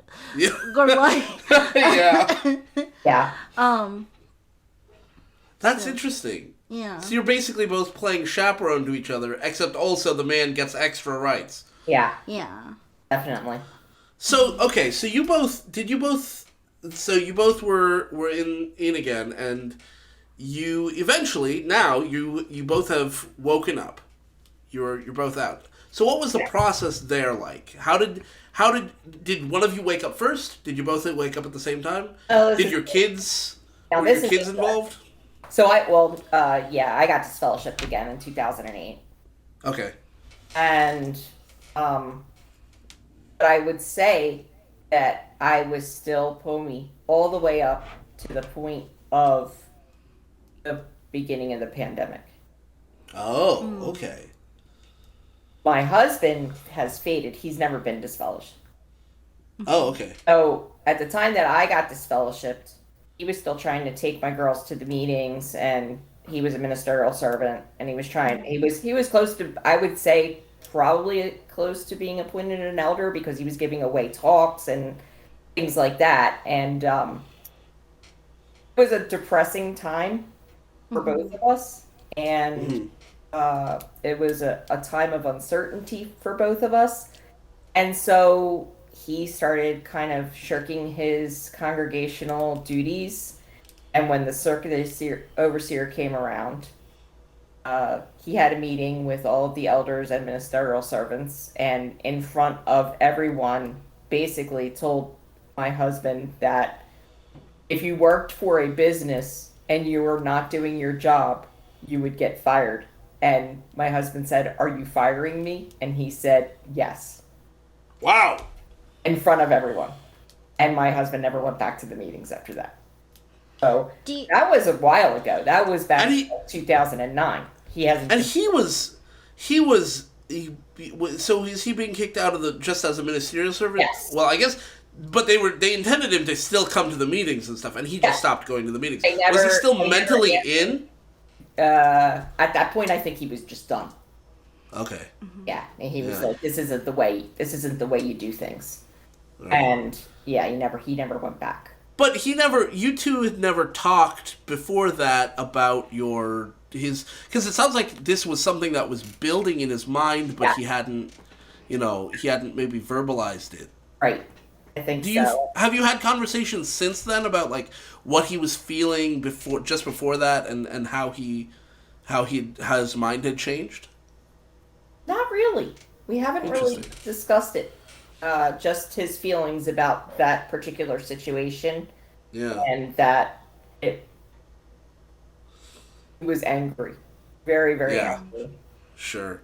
And at a certain point, it's no longer important how he felt about it then, because he's happier now. Yes, he is. Right? And he's living a freer, happier life that doesn't involve constant terror over his own... Yeah. And he was able to go back very quickly to being the person that he was before, because he didn't grow up a Jehovah's Witness, so he doesn't understand that whole dynamic. He was able to let all of it go. Like he's totally able to let all of it go. Yeah. I could have a harder time with it. He able to let it all go. Yeah. Mm-hmm. And so he faded. You got disfellowshipped, and then did you ever go back? You never went back. I have not gone back. No. And your kids were. I won't go back. Yeah. Your kids were, they were both. I don't know how many kids you have actually. I have 2 daughters. 2 daughters. So they are both young people. Were they raised in it and then they left too, or did they ever care? Oh, they were so happy.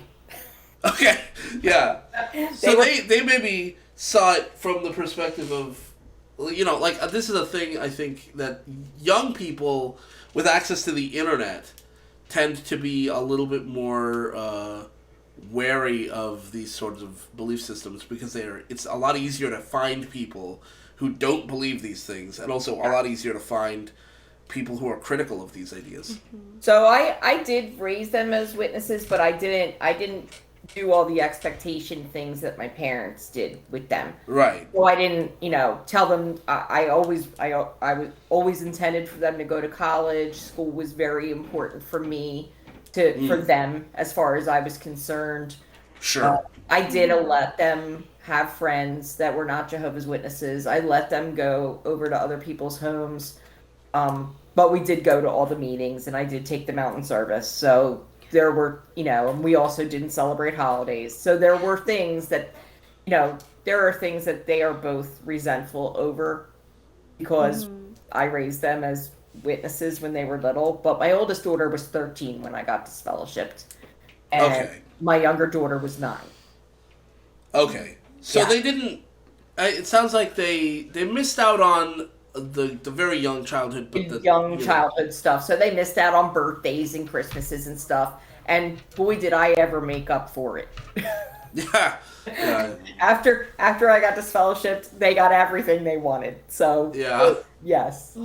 Like, what led to your waking up? Like you said, it wasn't until like the pandemic started. Yeah. So when the pandemic started, I don't think I realized how deeply indoctrinated I was, but I kind of had a severe anxiety, mental type breakdown. And I remember when it all started, I was like, this is it. This is the end.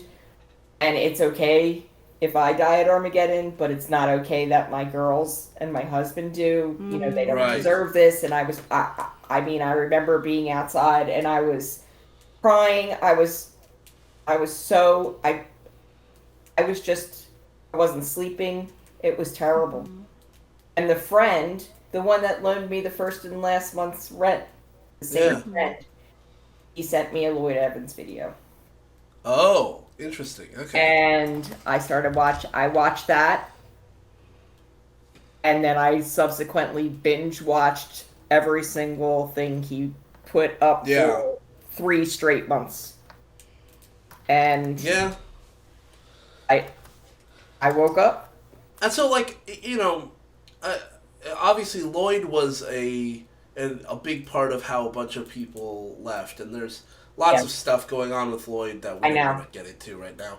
But what I wanted to ask you was, like, was there a particular moment, like, some people have like a particular moment, some people don't, when they, like, everything sort of clicks into place for them? Yeah. You know, do you know what yours was? It was the whole thing about 607 and 1914 doctrine-based stuff that was just dismantled, and I could see how it wasn't true.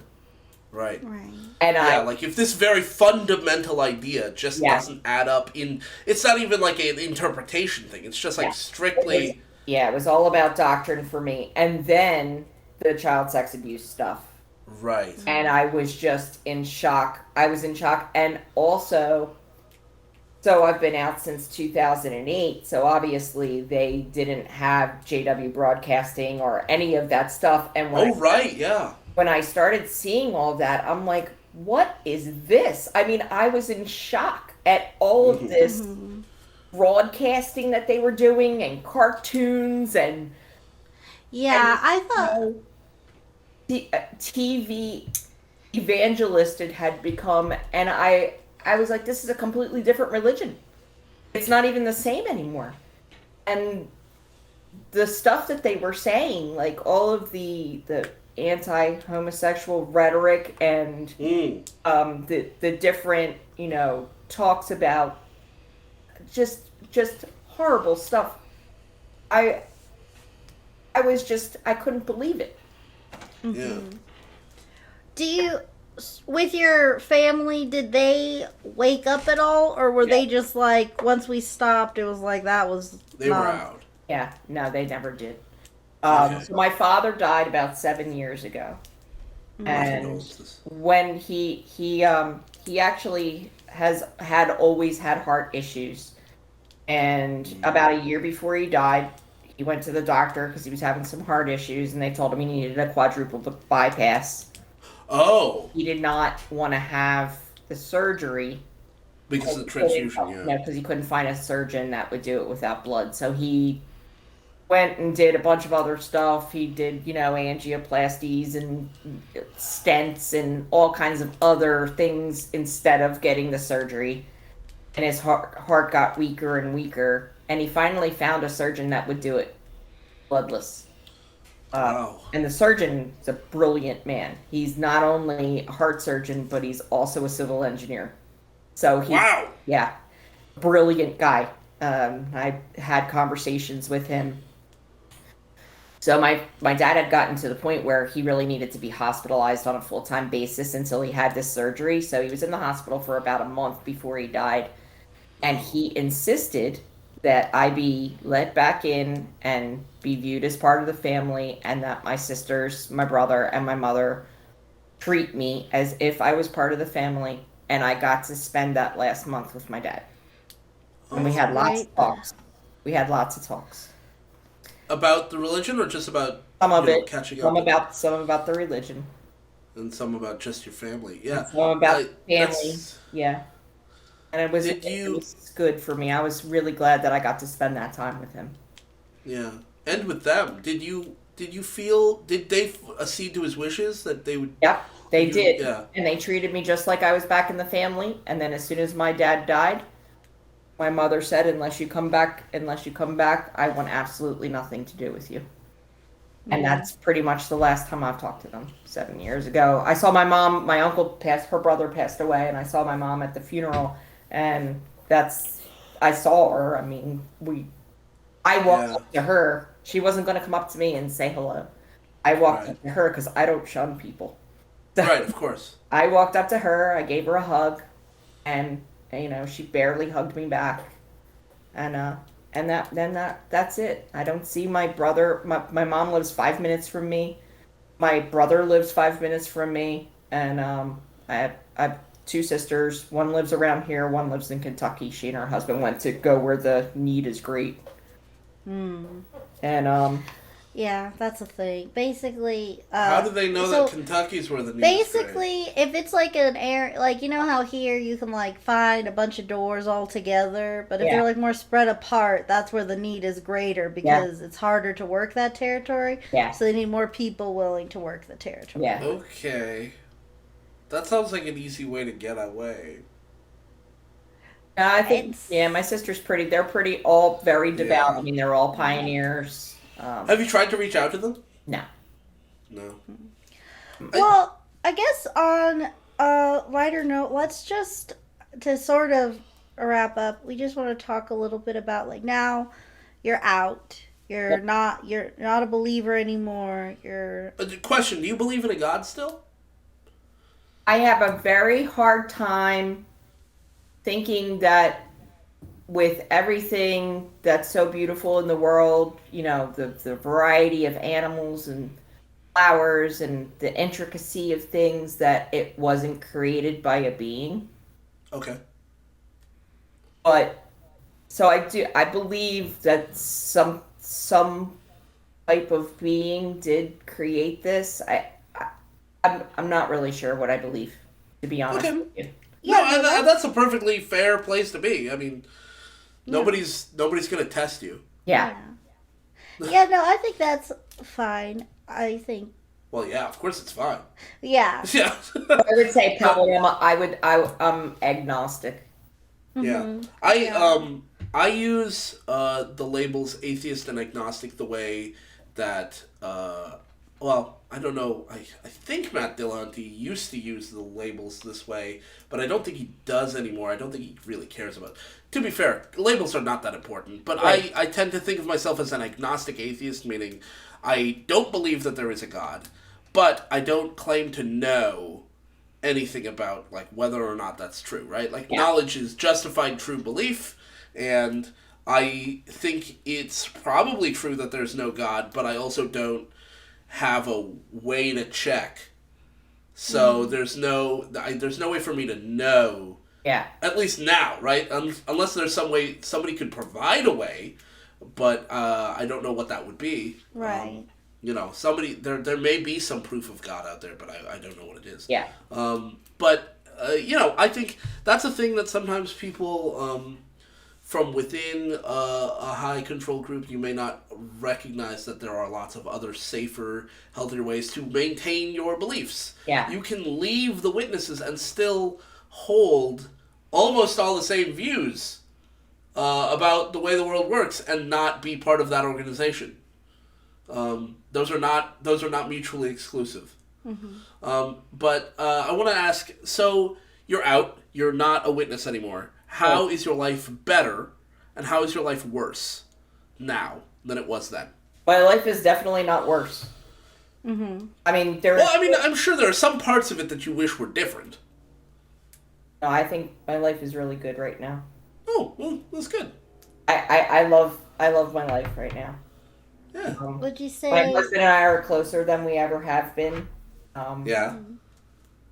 And I'm sure the girls are also probably happy about it. my career is great. Yeah.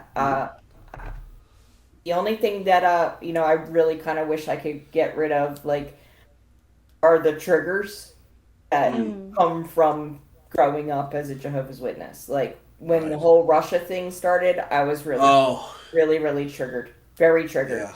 And explaining that to someone who's not one of Jehovah's Witnesses, like we had a therapy session. My husband and I go to a therapist, and I think it's important for everybody to go to a therapist. But unpack stuff. He was explaining to her how triggered I was, and I had to try to explain the reason, and she's looking at me like I'm nuts. And I said, I know it sounds really nutty, but Yeah, I mean, it is shocking. That's one thing that happened. That actually, I say happened. It happens regularly in our relationship where I will something that was a given when Lexi was a witness.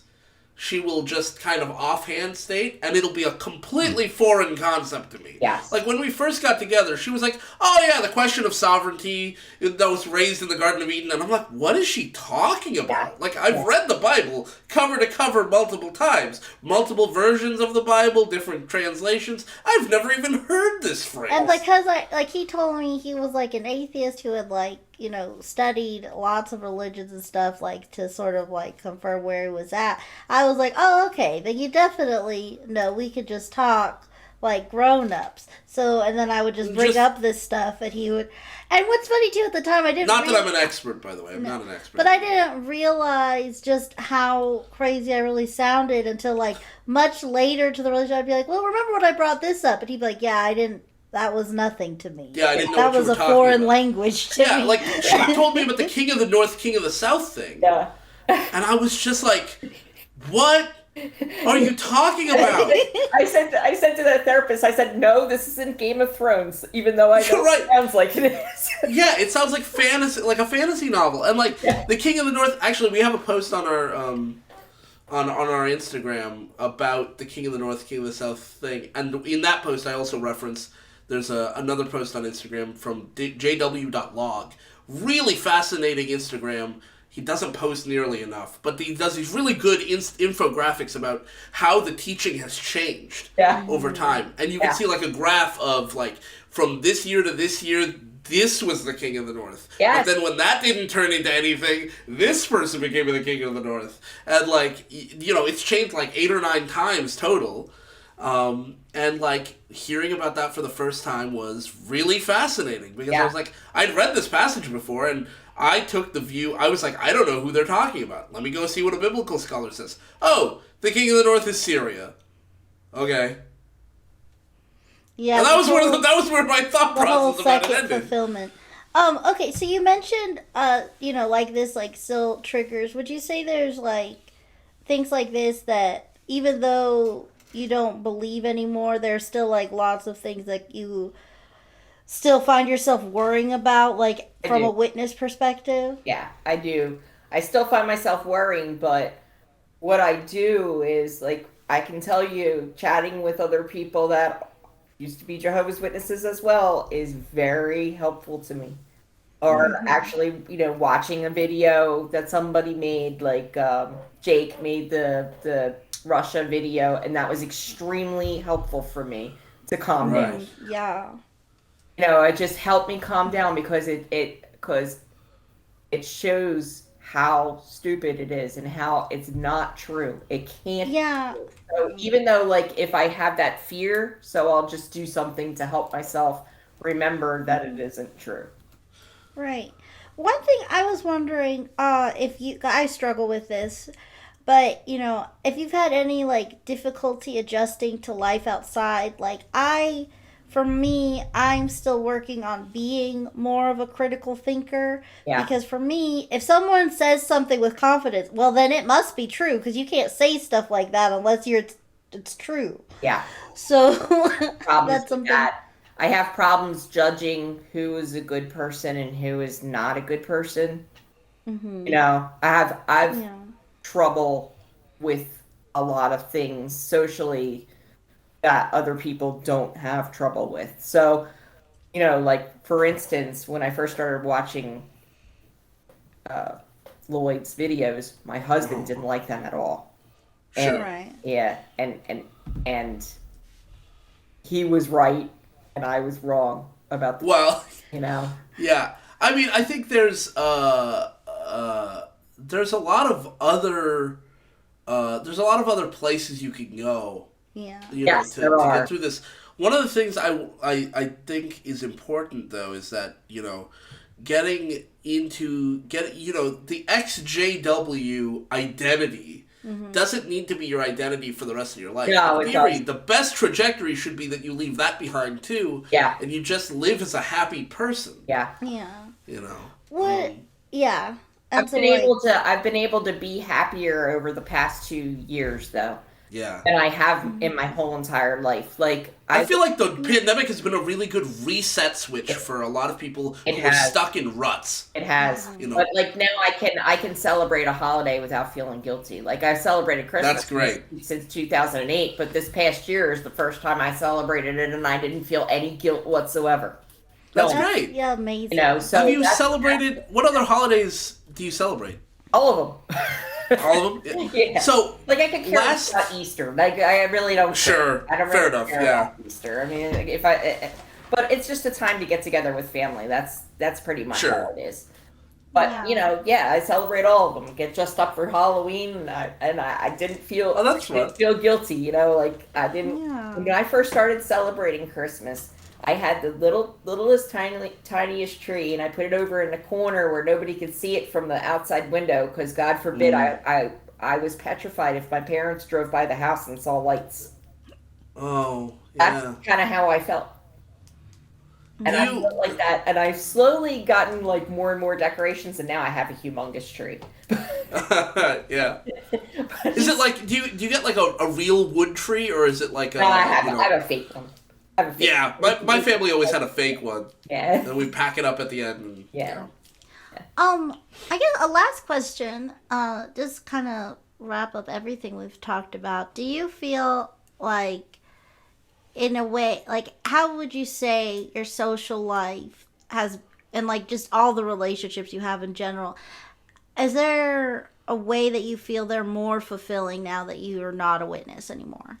Yeah, I mean, I've never ever really had a problem making friends. I've always done that, but I feel like now I can just be myself.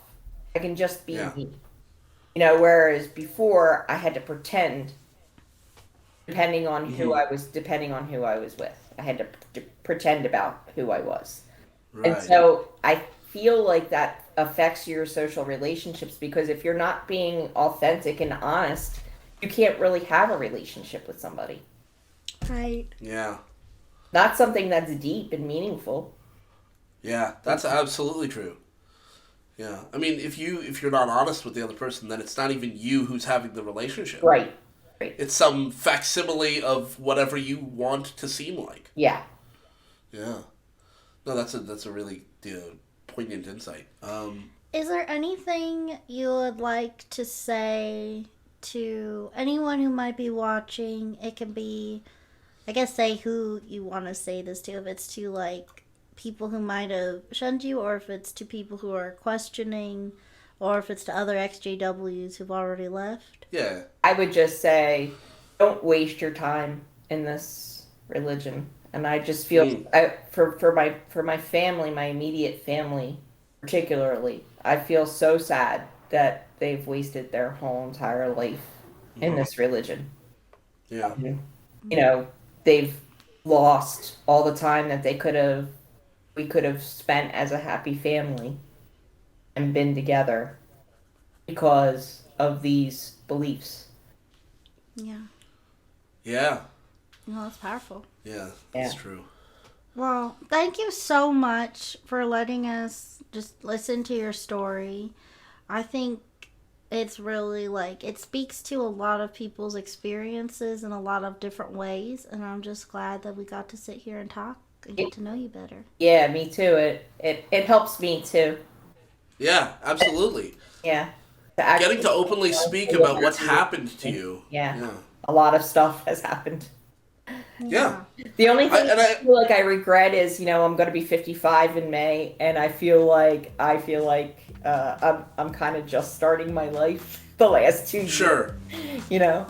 I totally understand that. That's absolutely, yeah. I wish I had time back. That's true. Yeah. I also want to say right at the end here that if what Johanna said about her life lines up with your experiences, but you're maybe still in, or you recently out, or if you're just questioning, or you're not sure where you are, if you leave a comment or DM us on Instagram, our DMs are open. I mean, we reserve the right to block you, obviously, but we probably won't if you're nice. And if you have thoughts, feel free to share respectfully. We don't want to be mean around here, but yeah, it's an open space for conversation, and we're not going to judge you. Yeah. You know. Yeah. And I hope everybody takes care. Yeah. Stay safe.